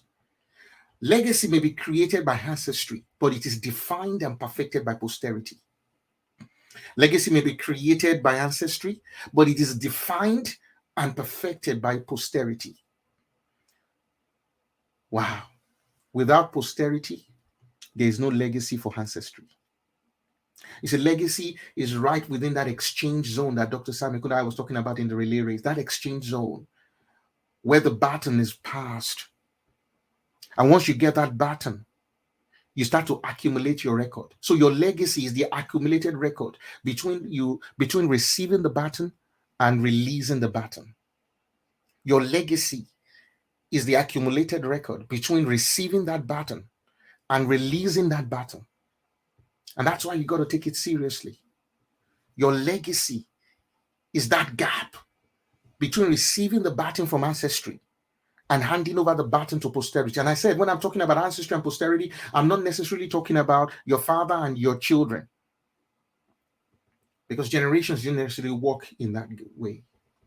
Number two, legacy is time-bound. Legacy is time-bound. I love the words of Jesus in John 9:4. He says, I said, I must work the works of him that sent me while it is day. The night comes when no man can work. Your legacy is bound by time. There is a time limit for you to express all the God-given potential that you have. There's a time limit for you to build the legacy that you need. There is a time limit for that. If you do not rise and get that done, if you linger for too long, if you are not attentive to the assignment that you have, if all that you have heard in the last 4 sessions, if you will not put it to heart and start work with it and run with it, your time is short. The time is short. Let me quickly give you 2 reasons why the time is short. Number 1, the opportunities may soon be gone. I read the story of a preacher who went to a restaurant. He ordered for his meal, and when he ordered for his meal, a woman came to wait on him. And as the woman approached him, the Spirit of God impressed on his heart to share the gospel with the woman and just to talk life to that woman, to engage that woman. And he delayed, and he said, okay, I will do it after I finish my meal. He ate his meal, he finished his meal, and the Spirit of God prompted him again, and he said, you know what, I will do it when I pay. He paid his bills, and the Spirit of God prompted him again. He said, you know what, I will do it when on my way out. He stepped out of the restaurant, and he said, okay, you know what, this lady is busy with other customers. I will wait for her. I will not go home. I will wait for her until the restaurant closes, and when she comes out on her way home, I will approach her and I will tell her the gospel. So he waited. He waited. He waited. He waited. It was late in the night. When he was tired of waiting, he went to knock on the door of the restaurant because he heard a bit of commotion. And the owner of the restaurant came out and said, "Wow, the waitress who just waited on you went upstairs to hang herself. She's dead." Well, God knew that that waiter was vulnerable. God knew that the time was short. Listen, let me tell you, there are some opportunities you will get in the next 12 months that you will never get anymore. If you cry out now to August 2021 and say, "August 2021, where are you?" It will say, "In the abyss of the past, I'm gone forever. I'm gone with all my opportunities. I'm gone with all the privileges. I'm gone with all the potentials. It's gone forever."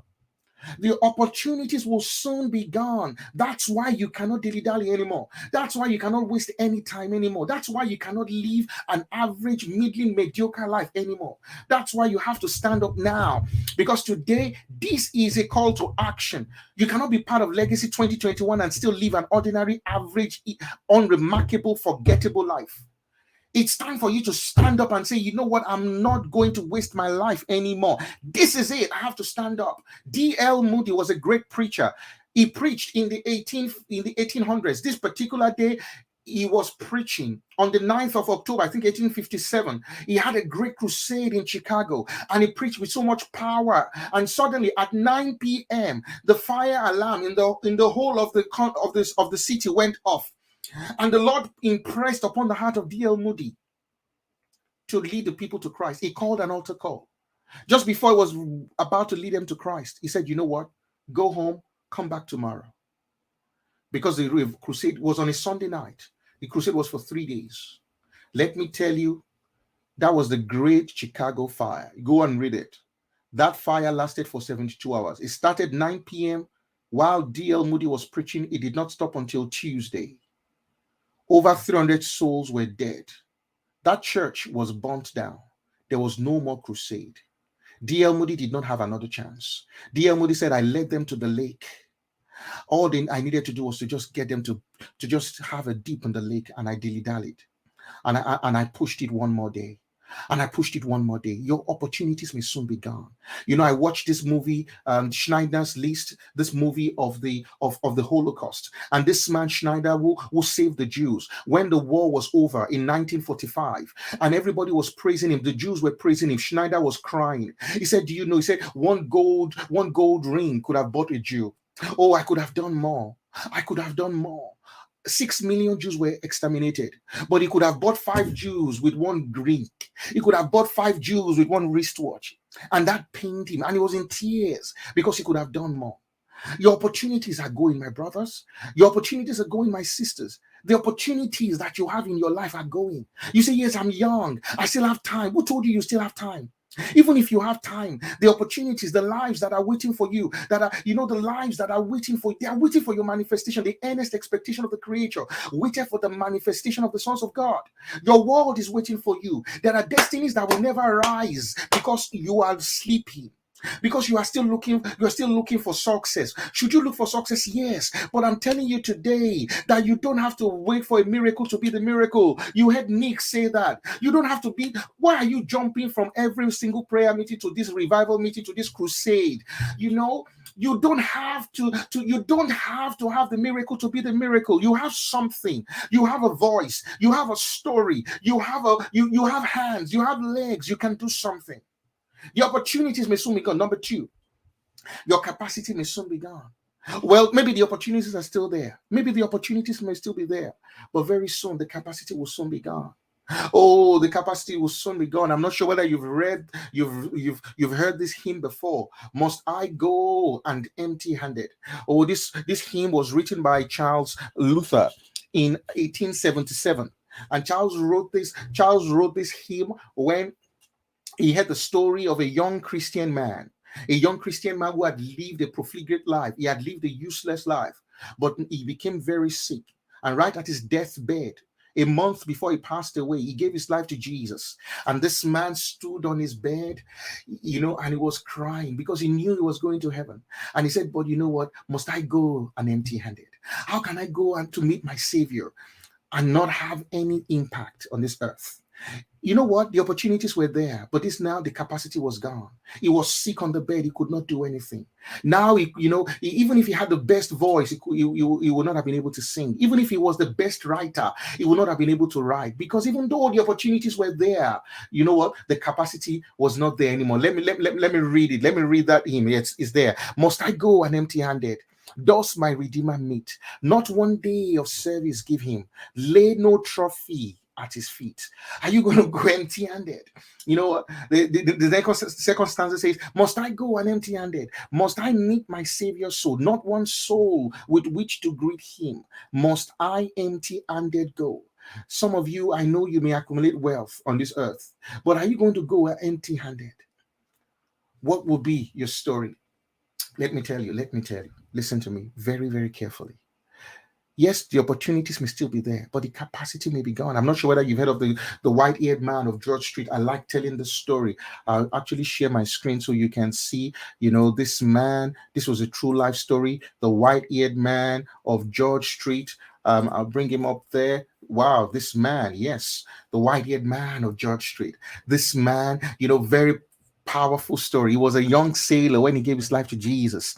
All right. This was a true life story in Sydney. He was a young sailor when he gave his life to Jesus. And there he was. He would go into the street on George Street and he would distribute tracts. And one day a British minister was speaking in the UK, and somebody came to church for the first time and said, you know what? I was in Sydney recently. I just actually was an Australian who relocated to the UK. And he said he was in George Street, and somebody gave him a tract, and he read the tract on his way to England, and his heart was pricked. He looked for a church and he gave his life to Jesus. And this man was amazed about that testimony. Guess what? 2 weeks later, this preacher came to Adelaide in Australia, and somebody said the same thing. And then he went to India, and somebody said the same thing. And he went to the United States, and somebody said the same thing. All in all, he realized that this man would have won over 140,000 people. For 40 years, every single day, this man would go to George Street to give out tracts, because he met the Lord Jesus, and he said, you know what? I am going to live a life of significance in this way. So this British preacher came to Sydney to look for him, and they found him. He was now in an apartment block. He was old and frail, and he could not do it anymore. By the time they found him, he was old and frail. And so the man told him, sir, you were the little white-haired man of George Street. And he said, yes. And he shared his testimony. Do you know that 2 weeks later he died? But before he died, he said, I did it for 40 years. Most people were nice to me. Some people were not nice. But never did I see anyone give their life to Jesus. Even though he never saw the results. For 40 years, he kept doing it. Nobody said, I would accept Jesus on the streets of Sydney. But little did he know that the seeds he was planting on a daily basis was spreading all over the world, and that great ministers had come to see Jesus just by giving tracts on the streets of Sydney. I'm telling you, this man will be a general wherever he is right now in the kingdom of God. That is legacy. That is legacy. That is legacy. That is living a life of significance. I want to challenge you today.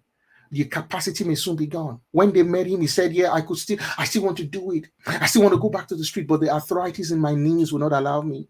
Oh, I still want to sing, but my voice is gone. Now that you have the voice, why can't you sing?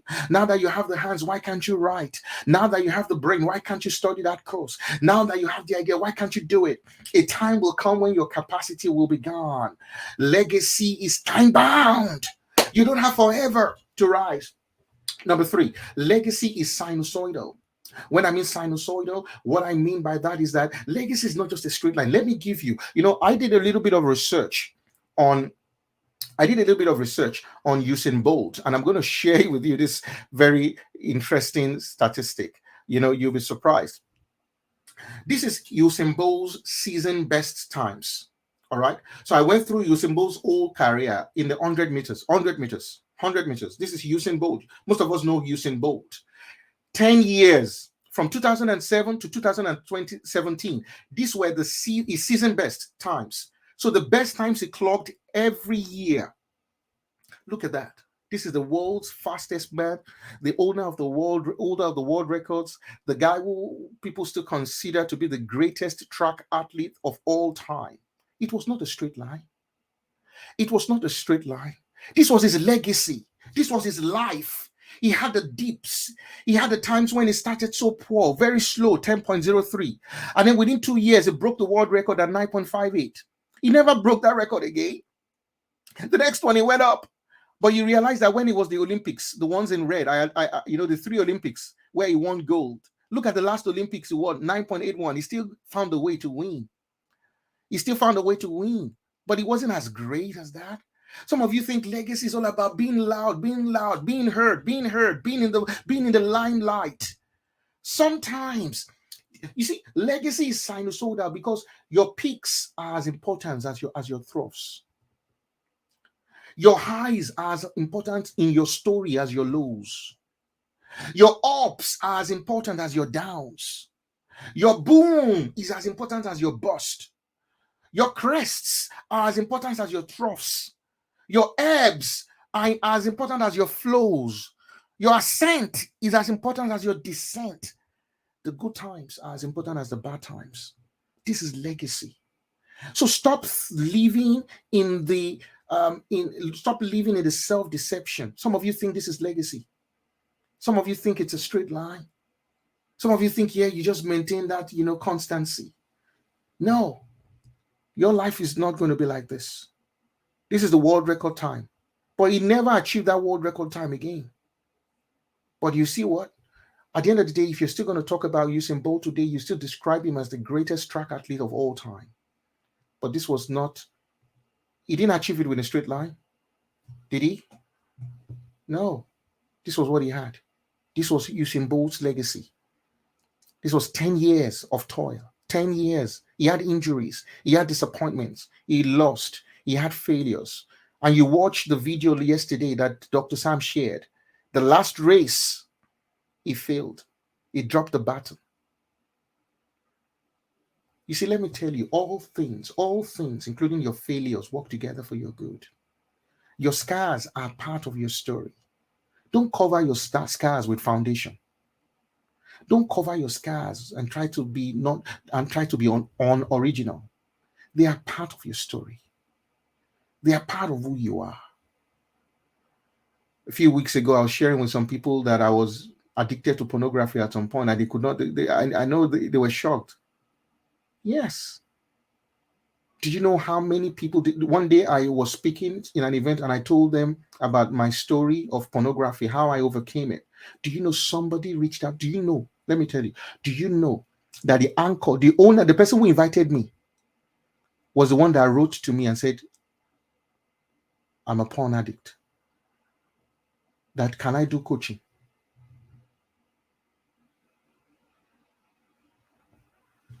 It's part of your story. It's part of your story. Whoa, I've not even started Vitória É Certa. Wow, I have not even started. Don't worry, I'm going to rush up now. I've not even started my message for today. Is somebody getting anything? Are you getting anything? Let me get this screen out. Are you getting anything? Are you getting anything? So what is victory? Vitória É Certa. What is victory? Can you help me take off this? Just put me here. Yeah, that's it. So what is victory? Let me tell you something. I will define victory in the context of what Dr. Samuel Kundai taught us yesterday. Victory is the successful receipt and release of the baton of life. You become victorious when you successfully receive the baton and release the baton. That is victory. But guess what? Guess what? The good news. The good news. There's a good news. The good news is that your victory is sure. Your victory is certain. That whole process is guaranteed to succeed as long as you do something. That whole process is guaranteed to succeed. The process of you receiving your baton in the relay race and handing over the baton, that process is guaranteed to succeed as long as you follow the precepts and align yourself with what you should do. I like the scripture, 1 Corinthians chapter 15, verse 57. It says, "But thanks be to God who gives us the victory through our Lord Jesus." Thanks be to God who gives us victory. So God is your insurance policy. Jesus is our insurance policy. There's an insurance policy that covers that process. That if you pay your premiums, you know what our insurance works. When you pay your premiums, you are covered. If you do what you should do, and you align yourself with the principles that we're going to talk about very quickly, you're going to guarantee that. In verse 58, 1 Corinthians 15:58, it says, "Therefore, my beloved brethren, be steadfast, immovable." Always, I like this amplified version, always excelling in the work of the Lord, always doing your best and doing more than is needed. Being continually aware that your labor, even to the point of exhaustion in the Lord, is not futile nor wasted. Now, I'm going to just quickly focus on that word, immovable, when he says, "Therefore be immovable." Now, let me just backtrack and just give you a bit of context. Because you know your victory is certain. 57 says, "Thanks be to God who gives us victory." So because your victory is certain, therefore is a connection. So there's a connection between 57 and 58. So the 58 is premised on 57. 58 is premised on 57. Because your victory is assured, because God gives you victory to the Lord Jesus, therefore you have a responsibility. Beloved brothers and sisters, you have a responsibility. And what's your responsibility? Steadfast and immovable. Listen to me. If you're going to live in the victory that you've been assured, you have a role to play. Steadfast and immovable. Like Coach, what's her name? I've forgotten her name now. She said, any theology, any philosophy, any principle that absolves you of personal responsibility is a fake, is false. God does not deal with us below the level of our consciousness. Any theology that absolves you of personal responsibility is a joke. It's false. It's a fallacy. It's a heresy. So you have a responsibility to be steadfast and immovable. It is your responsibility to be steadfast and immovable. If you're going to enjoy this certainty, Vitória É Certa, if you're going to experience Vitória É Certa, the certain victory, then you've got to align yourself with these principles. Be immovable. What does it mean to be immovable? To be immovable, I like that. It says be immovable. To be steadfast, immovable, always excelling. You know how I interpret that? Be immovable in your pursuit of excellence. Be immovable in your pursuit of excellence. Because you know what? The baton, God has guaranteed the receiving and the releasing of the baton. The victory is yours. But now you have to be immovable, unshakable, in your pursuit of excellence. And when I mean excellence now, I'm not just talking about, don't over spiritualize this. The kind of excellence I'm talking about now, I'm not just talking about spiritual excellence now. I'm talking about all around. Let me tell you, I hear people talk about my spiritual life, my secular life. Come on.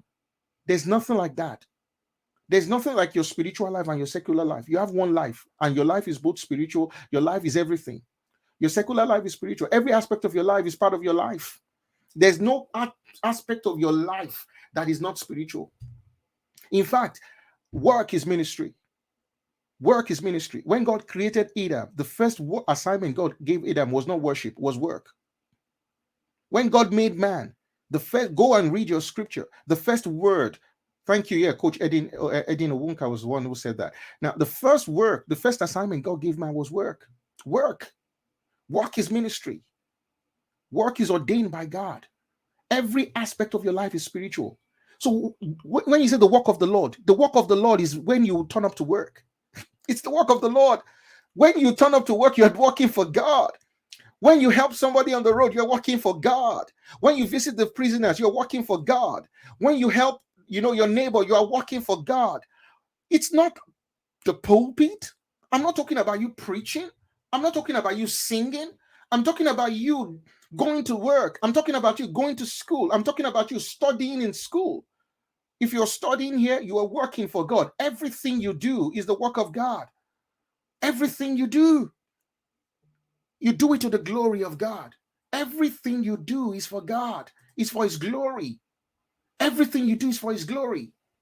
Be immovable in your pursuit of excellence in every area of your life. That word immovable is taken from the Greek word ametakinatos. See that? Metakinatos means to move, is movable.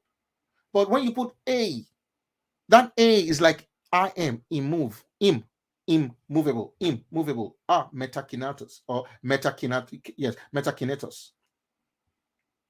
Apologies, there are any Greeks here. Not to be moved. You know what that means? It means not to be moved from its place. So when you're immovable, you have a place.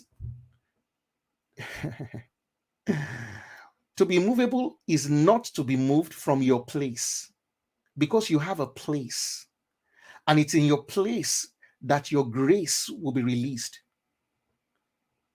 So when you are immovable, it speaks to a geolocation, a spiritual location, a positioning that God has put you in your family, in your career, in your business. There is a positioning that you occupy. There's a position you occupy. Am I speaking to someone? There's a positioning that you occupy. And he's saying that, listen, if you're going to receive the victory that you've been assured, you must be immovable. You must be immovable. You must stay where you have been put. You must occupy your position. You must not be moved from your place. Listen to me. The word immovable is taken from the word move. Without move, there's no immovable. You know why God was saying there, be immovable? Is because there's a tendency for you to move. There is a tendency for you to move. There is a tendency for you to move. It doesn't matter how spiritual you are. It doesn't matter how educated you are. There is a tendency. There are forces that want you to move. There are forces that are going to be pushing you to move. But you must remain immovable. Why do people move? I'm going to give you very few reasons. 5 quick reasons. I'm running up now. 5 reasons why people move. Number 1, people move because of failure. Failure is a force that moves people. When people fail, they just move. When people, when they get to a point in their lives where they fail to move. Dr. Sam was talking to us about Abraham. You know, when God told Abraham to leave his father's house and go to the land he will show him, do you know that when he got there, there was famine in the land? Some of you are right in the center of God's will, and where you are, there's famine. Some of you felt that you feel that yes, what you're doing is the right thing. You've started that job, you've gone into that marriage, into that relationship, but there's famine in the land, and you're wondering, am I in the right place? Sometimes failure occurs to us, even when we're doing the right thing. And failure is a force that can move you away from your position and purpose. But rather, as you heard from Nick, failure should be an opportunity for growth. Obstacles should become opportunities. I remember the first time I really failed. I think I wrote about this recently.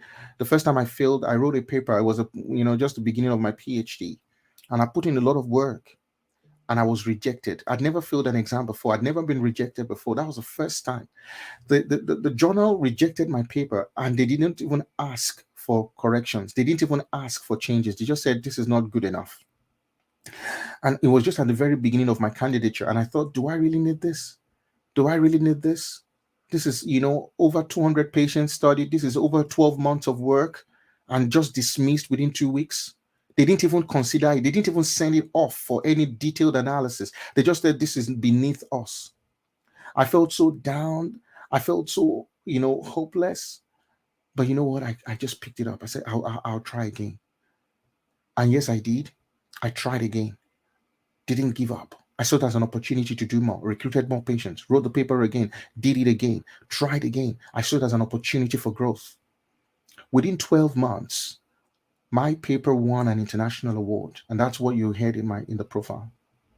They flew me all the way from here, from Sydney. I went all the way to Arizona, Phoenix, Arizona, flew business class to present my paper. It's the only black guy there. Stood before, the whole, and I knew that I had that dream when I was in secondary school in West Africa, that I would stand before this hall of white people and I would talk about original research. You know what? That failure made me dig deep and try again and try harder and look for new opportunities. And you know what? It worked out. It worked out. After I finished talking, they handed me thousands of dollars a check of thousands of dollars. Amazing. Number two, your family and your friends. Why people move. I'm telling you the reasons why people move. Your family and friends. The opinion of family and friends may want you to move away from your purpose. Your family and friends may want you to move from your purpose. When I met my wonderful, beautiful lady, I'm going to share with, I know my wife is on the line, but I will share our story because this may encourage somebody. And some of you who have heard my story before, you know what I'm talking about. So, I fell in love with this wonderful woman. I just fell in love with her. And it was at that point that I just finished uni. And I just knew I had clarity about what I wanted. But at the time, I remember that my dad, who is now passed away, wasn't really in support of it. My dad wasn't in support of it. And I know I know what he told me about it. And I was torn. And not only that, I can't forget a day. And I'll show you my wife's picture so you know the reason why. Some of you have seen this before. Some of you know her. You know what I'm talking about. And I apologize, Ola. I mean, if you sorry, don't feel too embarrassed. But I think this is going to encourage somebody. All right. So, where is it? So that's my wonderful, beautiful wife. So I fell in love with a woman who had bow legs. And, I couldn't help it. I knew that this was what I wanted. And did it matter to me? Yes, it mattered at the time a little bit. But, my family, not just my family, not all of them though, but I know my dad wasn't in support. But even beyond that, some of my friends, and I remember even my pastor, I was in an Anglican church at the time, and I know the chaplain called me and said, "Wow, Niyi, of all the beautiful ladies in church, you could not find one single person. You want to go with this person? Of all the beautiful ladies in church," it was a pastor. And I knew in my heart that he was wrong. And thank God I didn't obey him, even with his white collar. Thank God I didn't obey him, because this is the best thing that ever happened to me. This was the best decision. I knew it. I had clarity about what I wanted. And of course, we went through a journey to get my family on side, to get everybody on side, and to get everybody to look beyond the bow legs, because she's not defined by the bow legs. If you've met her, you know she's got a heart of gold. She's a much better person than I am. She's more spiritual, she's more prayerful, she's deeper, she's kinder, she's lovelier, she's more pretty, she's a great woman. If you've met her, you know what I'm talking about. But they didn't know. They've not seen what I've seen. Let me tell you, some of you have visions that your family members have not seen. And they would tell you are making a mistake. Look at Nick. Nick said when he wanted to start speaking, his father was saying, where are you going to start from? Do you have a business card? Do you have this? Do you have that? They keep questioning your dreams. They keep questioning your vision. How are you going to start? Are you going to leave school? Are you going to travel abroad? Are you going to do this? Are you going to do that? How is it going to work? My father was asking me, how are you going to, you want to marry her now? Okay, what's going to happen? I don't know what's going to happen. I don't know what the future holds, but I know what God is saying. I know the vision I've seen. I know what I've seen. I know what I've felt. I know what I know. And what I know is that I've got to take the step of faith. I don't have to work out the future. I don't need to answer every question. I don't need to work out everything in my mind. Otherwise, I'll go crazy. All I need to do is to take that step of faith. Like that young girl that was in the top floor of a boarding house, and her father was on the ground floor. And her father said, "Daughter, jump out of the window." And she was like, "But Dad, I can't see the floor. I can't see the ground. It's so dark. Smoke is everywhere." And the father said, "Jump, I've got you. Jump, I've got you. Just take that steep leap of faith." And that young girl stepped out of the window and jumped. She jumped with the confidence that her father's arms were waiting down there, and that the father's hand will catch her. and that she wouldn't smash her skull on the ground. And some of you are scared of jumping. Let me tell you, if you don't jump, you will die in the flames. You will die in the flames. You will die without significance. You got to take that step. You've got to push yourself and say, yes, I want to take that leap of faith. And you do that today. Today, you are leaping out of that burning building. Today, you are jumping out and saying, yes, I'm going to be different. And I'm not going to allow the loud chorus of my family and friends to kill my dreams. Guess what? It was just a matter of time. All right? Look at those legs now. Look at those legs now, those hot legs now. They've got a few scars there, but look at those hot legs now. The same people who were telling me that, look at this now. In fact, if you see her today, you will not know that she had bow legs. You will not know. Am I talking to somebody? Come on, give me something in the comment. Let me see. Let me feel the energy. Let me feel the energy in the comment section. Am I talking to you? Am I communicating with you? Am I speaking to you? Am I? Yes, thank you. Are you getting something here? Don't let them kill your dreams. Don't let them tell you it's not good enough. Don't let them tell you that. Once you know what God is saying to you, run with it. Okay, let me quickly move on. I'm preaching too much now. Yeah, got to slow down a little bit. Wow. Finances. Sometimes people move because of finances. The pressure of finances. The lack of money, they give up on their dreams. They leave their positioning. They move. They compromise. Don't let that happen. I can't spend too much time on that. So where did I start? What was number one? Number one was what? Failure. Number two, family and friends. Number three, finances. Number four, facts and fiction. Facts. God's vision for your life does not have to be statistically significant. Can somebody write that down? Where are the stats people, the PhD holders? Where is Dr. Kundaya? Where are those people that do stats? They do epidemiology and they balance the equation. God's vision of your life must not fit into a balanced equation. God's vision for your life does not necessarily have to be statistically significant. The p-value must not necessarily be less than 0.05. The equation may not balance.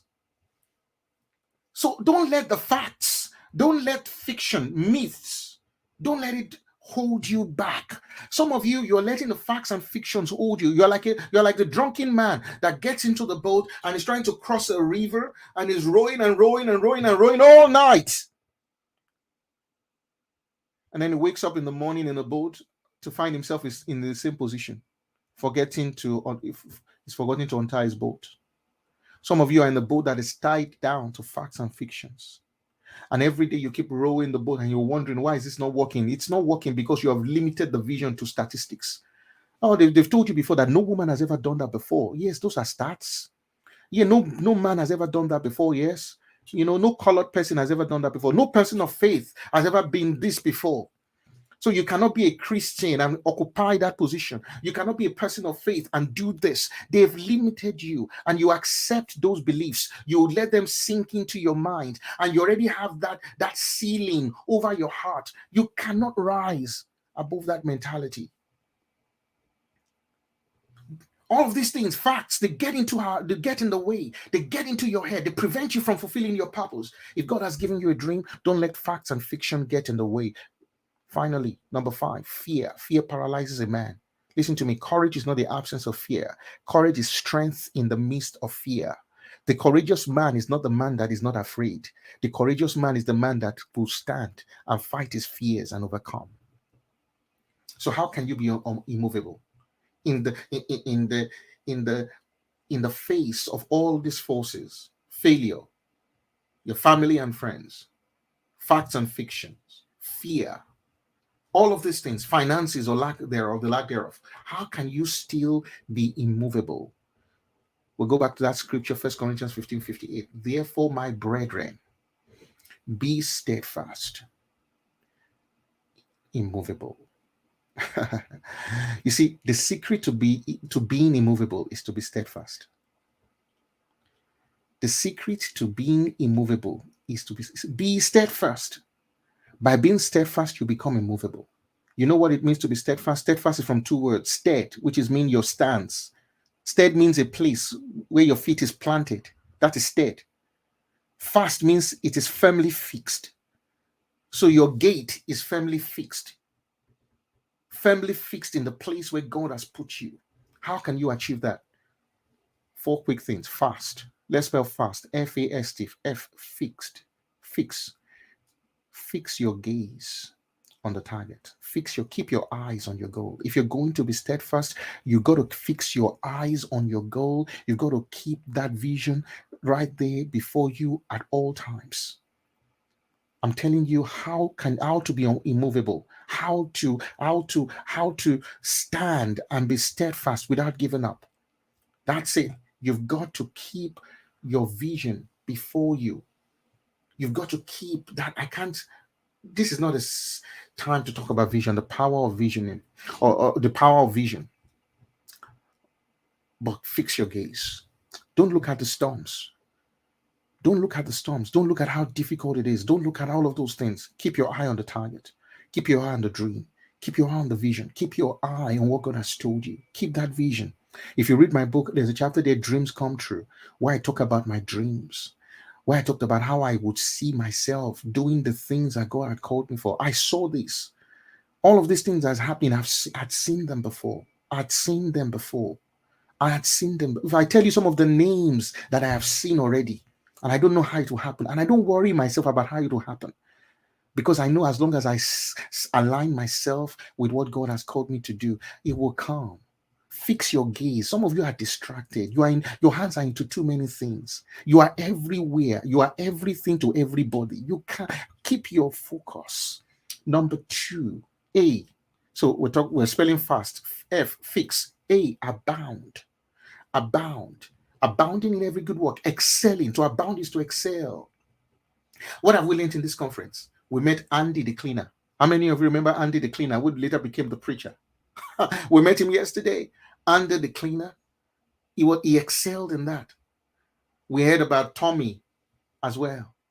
I know of a guy when I was in the university who was staying with us. We used to call them squatters. He had no accommodation, so he would come and squat in our room. And this guy later got a job as a security officer in a bank. But he excelled at it. He had no car. He had no public transport. He would trek to work. But he did it faithfully. One day, somebody found him. Do you know that before I left the university, he was a banker? He excelled at what he was doing. Stop complaining about what you have.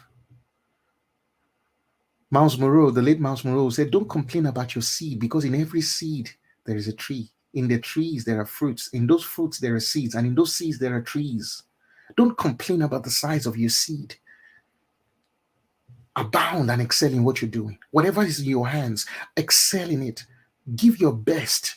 Do all you can with it. Use it for your advantage. Push hard. Push yourself in it. Abound in it. Don't be lazy. Don't be saying, oh, this is not what I want to do. No, this is what your hand finds to do. Do it well. Excel in it. Before I studied medicine, I was studying computer science. In my last semester, I had a distinction. All the programming and everything, I applied myself. Do you know that when I was in medical school, I was actually doing data analysis? I had a side job. And I was doing data analysis. And up till now, some of the computer skills I have now came from that time. Sail in a boat. SAIL. Sail with people of like minds. Move with people that will encourage you. People that will believe in the beauty of your dreams. People that would help you see that you are better than you.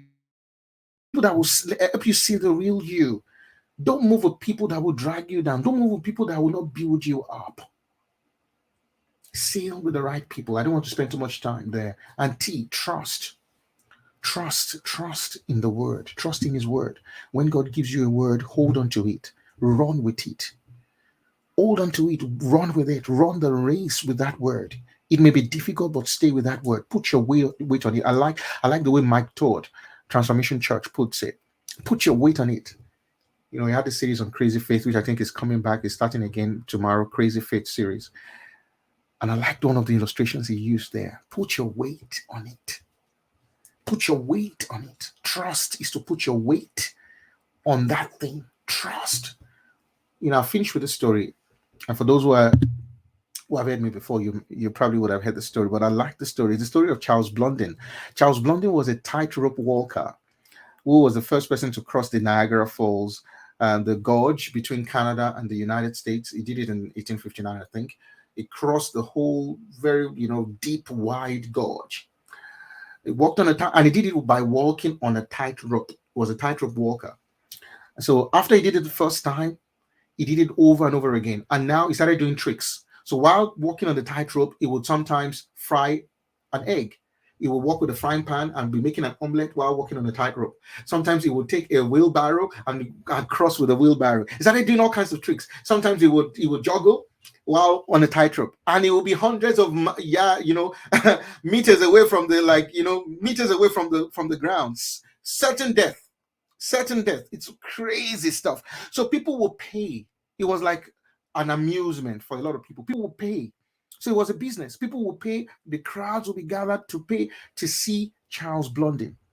So one day Charles wanted a volunteer, somebody that would climb on his back. He wanted to walk down the tightrope with somebody.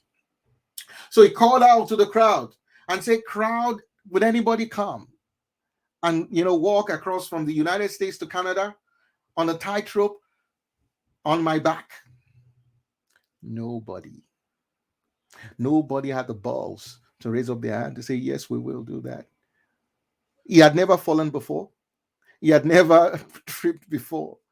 He had done more complex things, but nobody would put their weight on it. They said, "We believe you can do. Do you believe I can?" "Yes, we believe you can. Come over." No. Well, his manager, Harry Colcord, decided to do so. So Harry said, "I will." So Charles carried Harry on his back.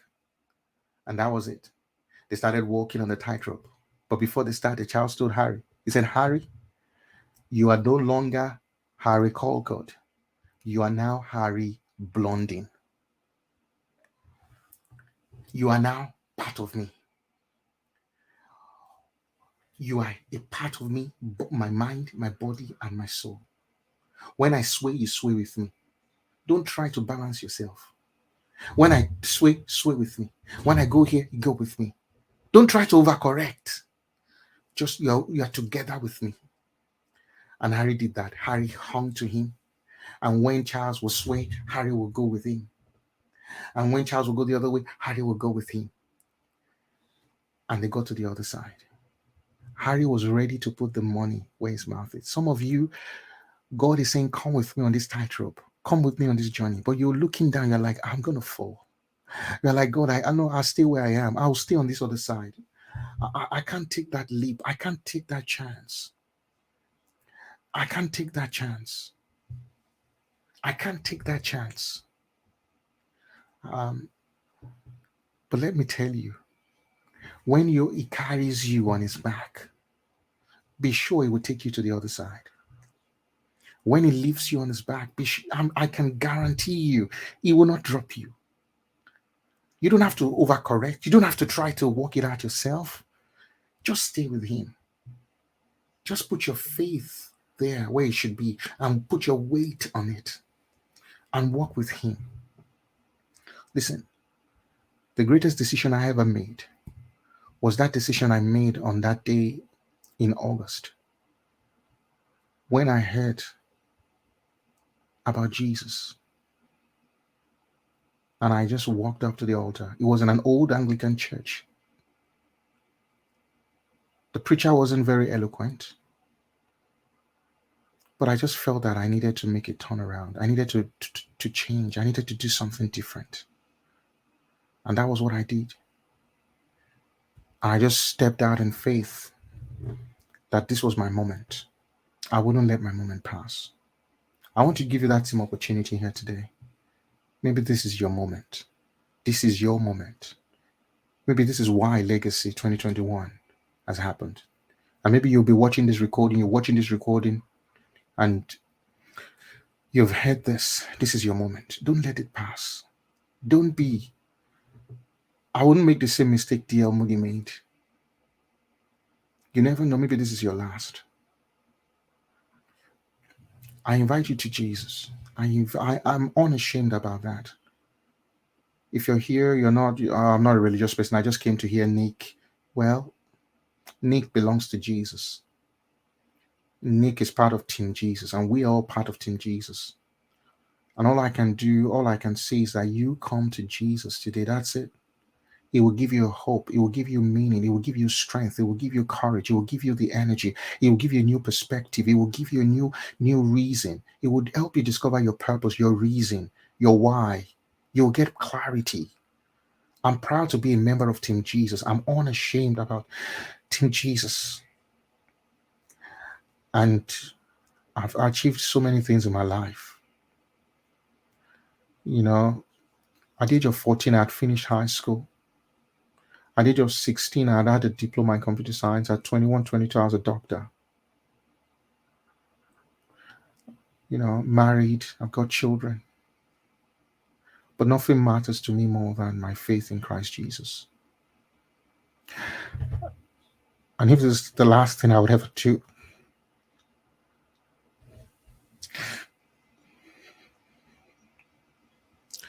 I want to invite you to Jesus. It's not complicated. I'd just like you to, wherever you are, just say, Jesus, I just accept you into my life as my Lord and Savior. I want you to make a change in my life. I want to live a different life. I want to be real. I want to be genuine. I want real fellowship. I want a life that counts. I want to be significant. I want to be significant. Just pray that prayer. It doesn't matter how bad you've been. And maybe you've had this experience before, but you've lost it. You can just make that decision today. Make that commitment to say, Lord Jesus, I come to you in my heart. Give my heart to you. I want a different experience. I want my life to count for something. I want to be significant. I want to be significant. And I just want to be significant. Thank you, Father. I want to be significant. I want to be significant. Dr. Sam, if you've got your keyboard there, I'd like you to just help us play something if you got your keyboard there. I just want to be significant. If you're there right now, don't miss this moment. Don't miss this moment. Don't miss this moment. Don't miss this moment. I just plead with you. Don't push it.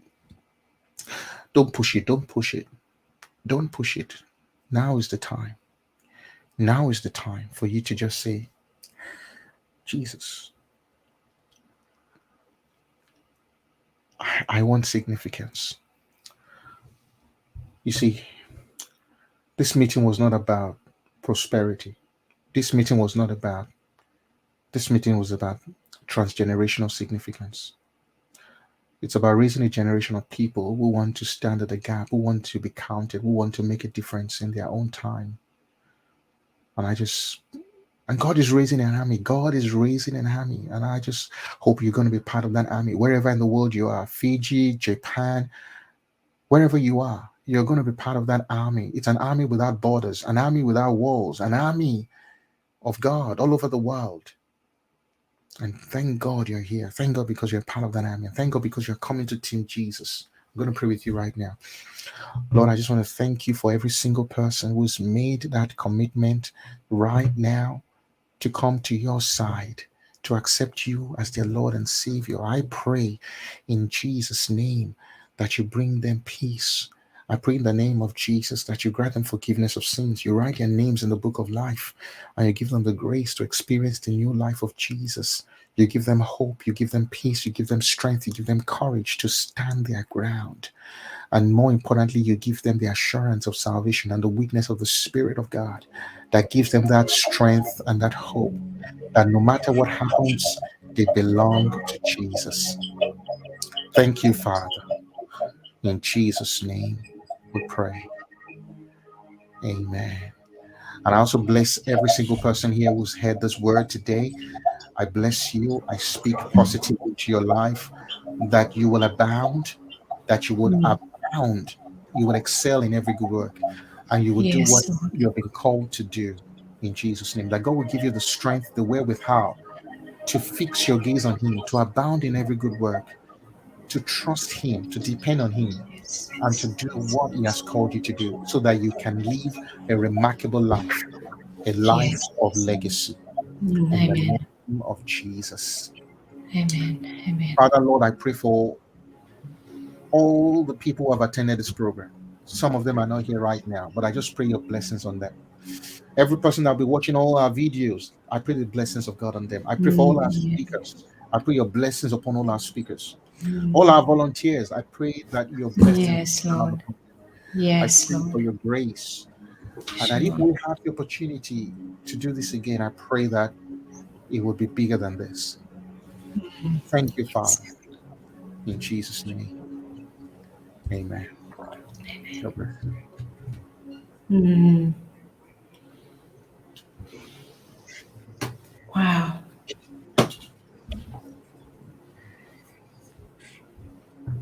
Sure. Right. Sure.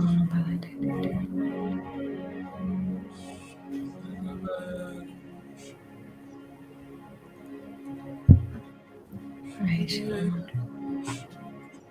Sure. Praise you, Lord.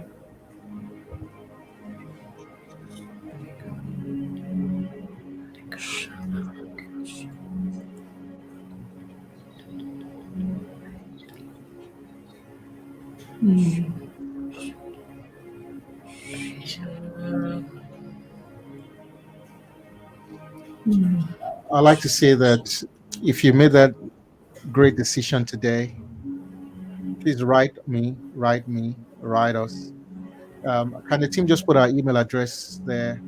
It's there. Oh, it's up there. Oh, fantastic. Thank you. Oh, wow, fantastic. We want to hear from you. We're praying for you. If you give your Mm. life to Jesus, or you rededicated yourself, this is not church. This is not a church program. This is not church. This is God. God is beyond church. God works beyond the church. This is the church, actually. When I mean church, I'm talking about organized, institutionalized to religion. This is not it. But if you've made that choice today, let us know. We're praying for you. We will be Mm. praying for you. I'm rooting for you. This is the reason Mm. why we did this. We did this for you. And whether you watch Mm. this in 1 year's time, in 2 years' time, write me. Tell me about your testimony that you Yeah. were at Legacy 2021 and that legacy transformed your life. Or maybe it's not even a salvation thing. Maybe it's just a mindset thing. Maybe, we had diverse speakers. We had people that spoke on different things, visionary leadership, strategic thinking. We had all kinds of legacy leadership, Andy Hopper. And then, Dale and Wendy talking about their story, the power of choice. Whatever has touched you, write to us. Let us know. Share with us how you've been blessed and impacted by this. We will keep praying for you. That's my promise. We will raise an altar for you. We'll pray for you to support you, and I know that your dreams will come true, and that you will live lives of significance and impact to the glory of His name. Amen. Yes. Yeah. Amen. Yeah. Really encourage you not to leave this exchange space. We're in a space where we get to exchange where we are Mm. to where we want to be. Don't leave this space without making a decision that will step you on that right path that God has for you.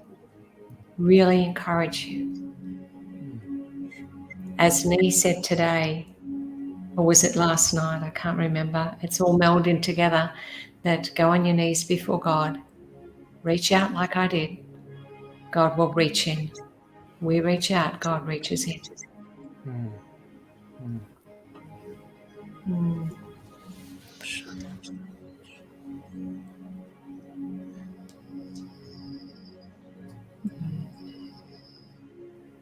I think we should take our announcements, Dr. Sam. And Yeah, I think so too. Sorry, you said? I was saying maybe you want to take our announcements and then we can bring the Oh, meeting to a close. all right. Praise God. Praise God.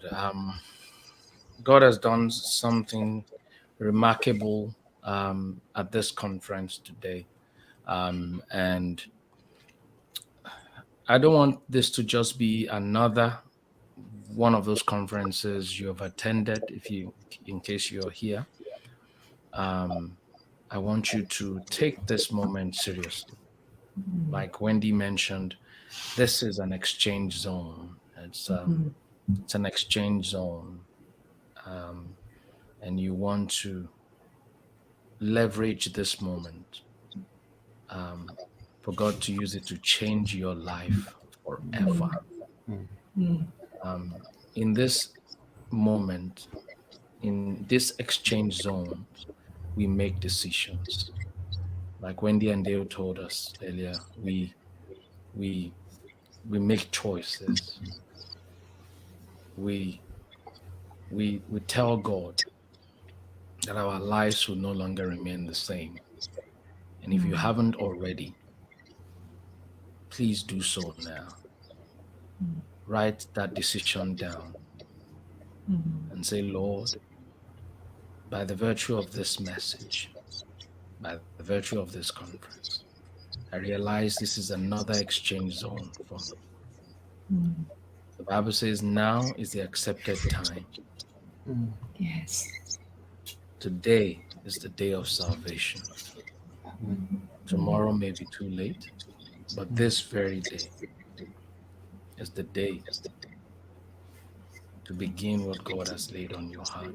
Give your life to Him. Trust Him totally. This is the exchange zone. Thank you, Jesus. With that, we want to sincerely thank every person that has been a part of this conference. We want to thank all our volunteers. Dr. Nee, please, I'm not sure if we have that photo that we were working on. If we do, I think we have it somewhere yet. There's still the prize for the Legacy Challenge that we haven't talked about. Dr. Nee, do you want to do that, and then I come back to do that? No, I think we'll have to bring Tofumi for that. Okay. Yeah. For the Legacy Challenge, and then Yeah. we'll wrap it up. But just before Tofumi comes up, while she's getting ready, in case you're wondering how to get the replays, I can see a lot of people asking that in the comments. The replays for the conference, unfortunately, they are not free. The conference itself is free, but the replays are not free, and you would understand because we want you to place value on it. And then, of course, we would love to be able to continue to do this. So one of the ways to support this vision, by the grace of God, is to also invest in the replay So right now on your screen, you would see the link to make that order right now. bit.ly/order legacy 2021 NGN if you're in Nigeria, bit.ly/order legacy 2021 if you are in most parts of the world where you're able to pay by the dollar. Do that right now. We've received quite a lot of requests, and we are going to process them in a couple of days, and you'll get the links. These messages are worth watching over and over absolutely. and over again. I'm looking forward to watching Dale and Wendy's story again. It's a life-changing story. I'm looking forward to listening to Nick again, and of course the message we just finished listening to as well, and of course prawn tails and toenails worth listening to again and again. Great messages. I call them premium content. They are premium content. And so everyone should have a copy. And if there's someone you really care about, maybe someone who's lost hope on life, they think they're going through the worst of things, and you heard this message and you decide to be selfish. One thing I know, when we get to heaven, there are some of us, God will ask us about the blood, or the lives of some people that we know. You don't want to be that person. So buy it for someone you care about, buy it for someone you love, and they will thank you for saving their lives. All right, let me stop talking. Tofumi, over to you.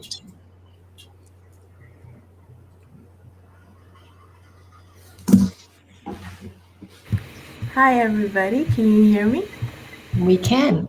Wow, what a way to end the conference, Dr. Nee. What a way to end the conference. Every part of your story counts. Wow.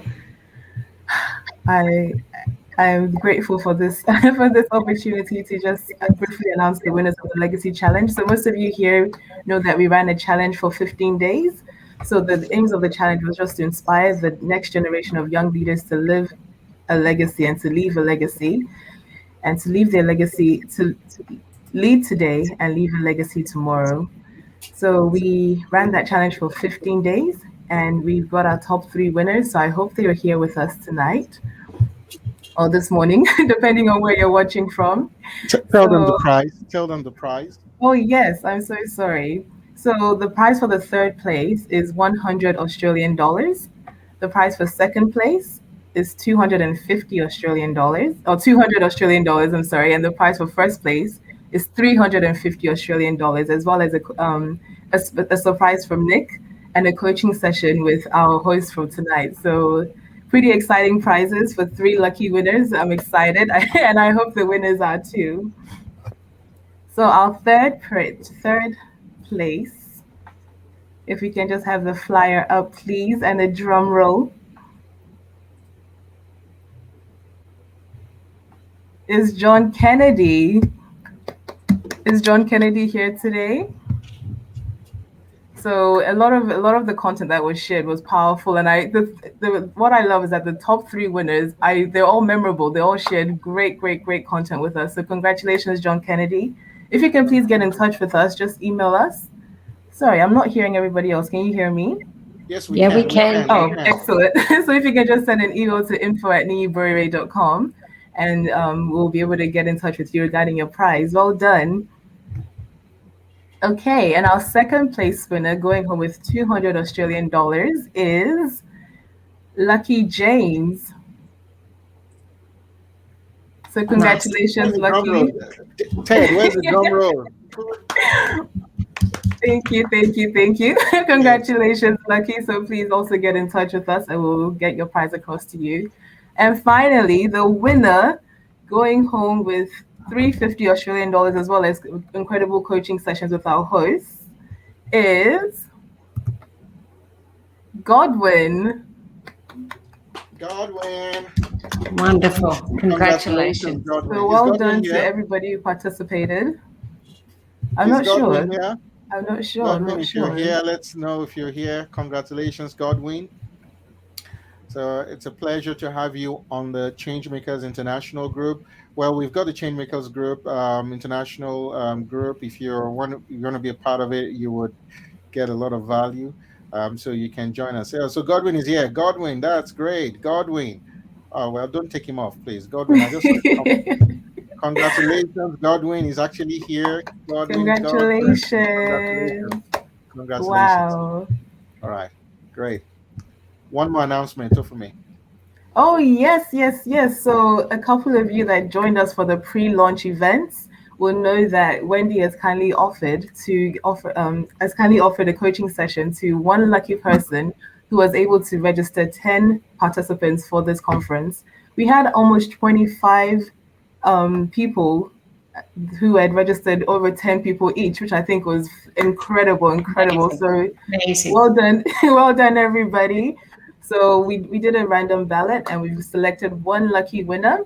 So our lucky winner for the coaching session with Wendy is Grace Oladile. Congratulations. Oh, wonderful, and we Grace. share a name. How incredible.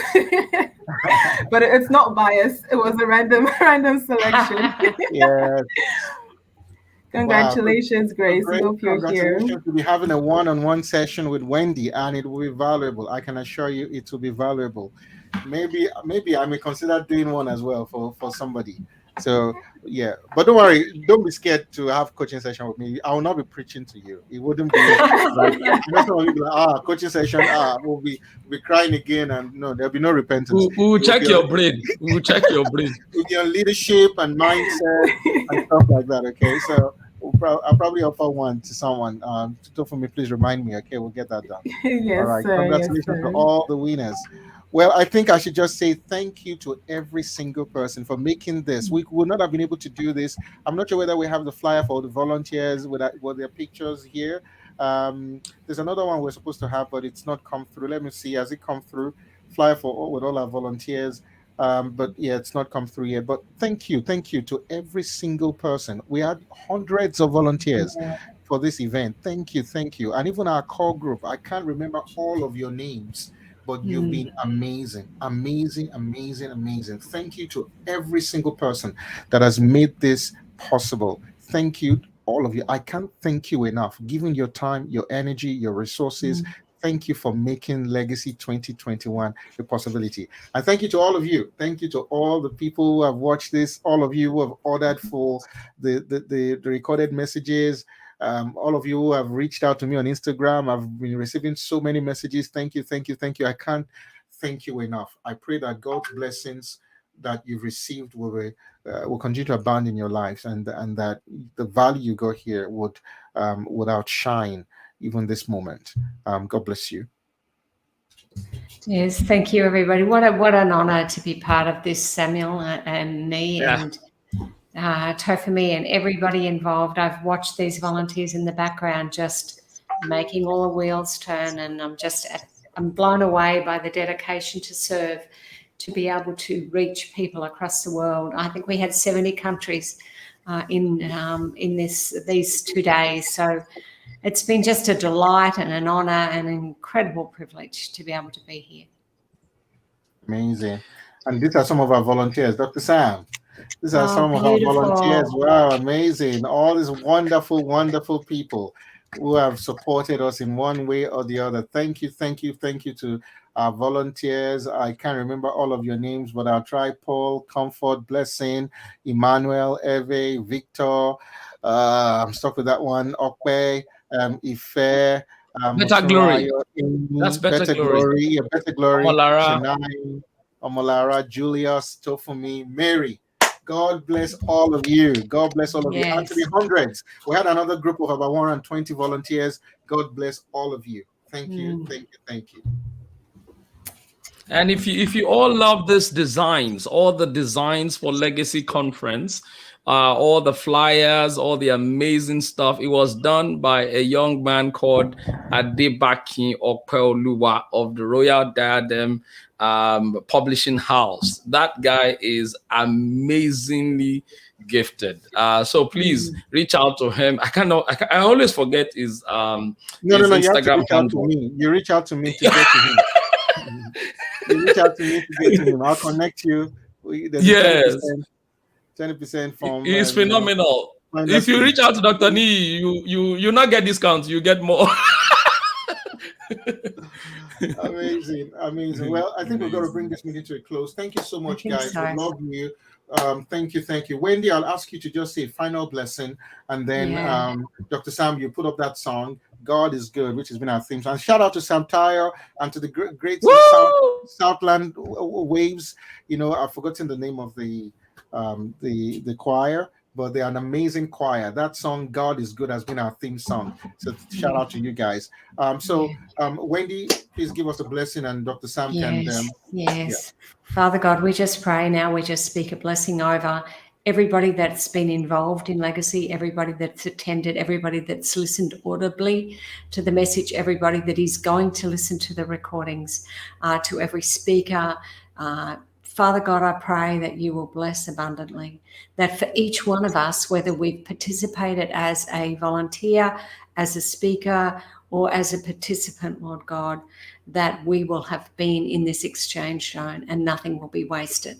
Lord God, just pour your blessings upon everybody. Guard what has been, the seeds that have been sown, protect them and bring them to fruit, I pray, in Jesus' mighty name. Amen. Amen. Amen. Thank you, everybody. Good night. Thank you so much. Yeah, great Southland Waves. Beautiful. I love this. God is good.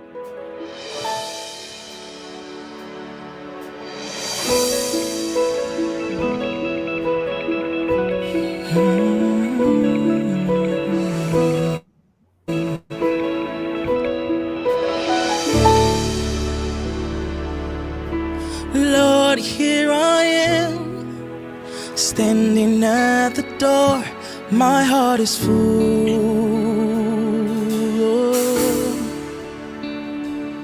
See you in 2022. Lord, here I come. Quick shout out to all those on Mixlr. And sacrifice. Shout out to all the people in My heart Mixlr. is full God bless you. of who you 4,000. My goodness. Thank you, Jesus. love you, Jesus.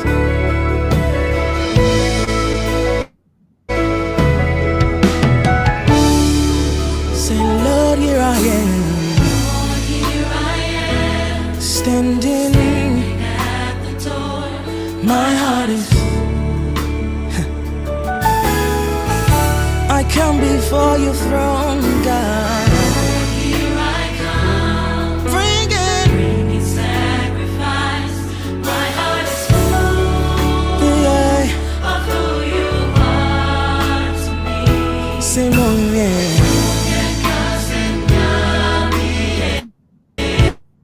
My God. Oh, yeah. Say, Mom, yeah, 'cause oh, my God.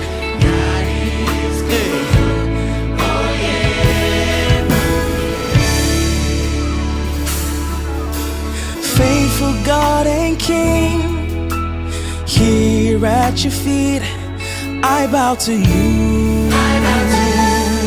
Oh, because of sin and shame, you bore it all for me, for all you have done. Our grateful hearts have lead all you say. My God, you're so good.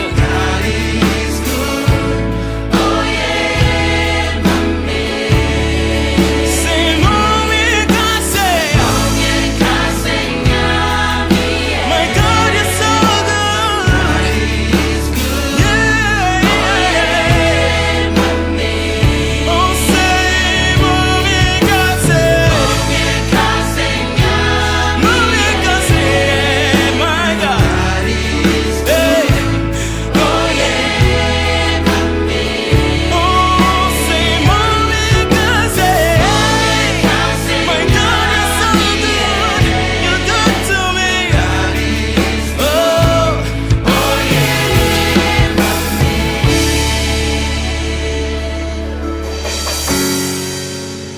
hallelujah. You're so sweet, God.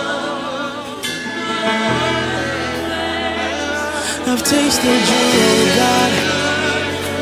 I've tasted you, oh God. Yeah.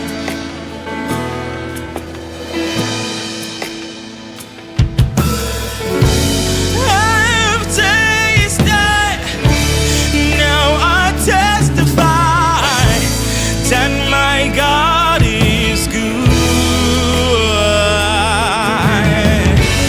Whom shall I fear in this stormy season when my God is good? Say, I have tasted. Oh God, that you are. Oh, whom shall I fear? Nobody, God. Hey.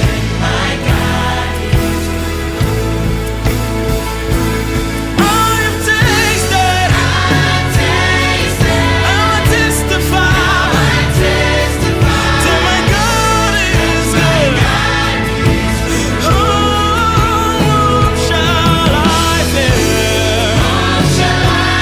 In stormy seasons. Hey. God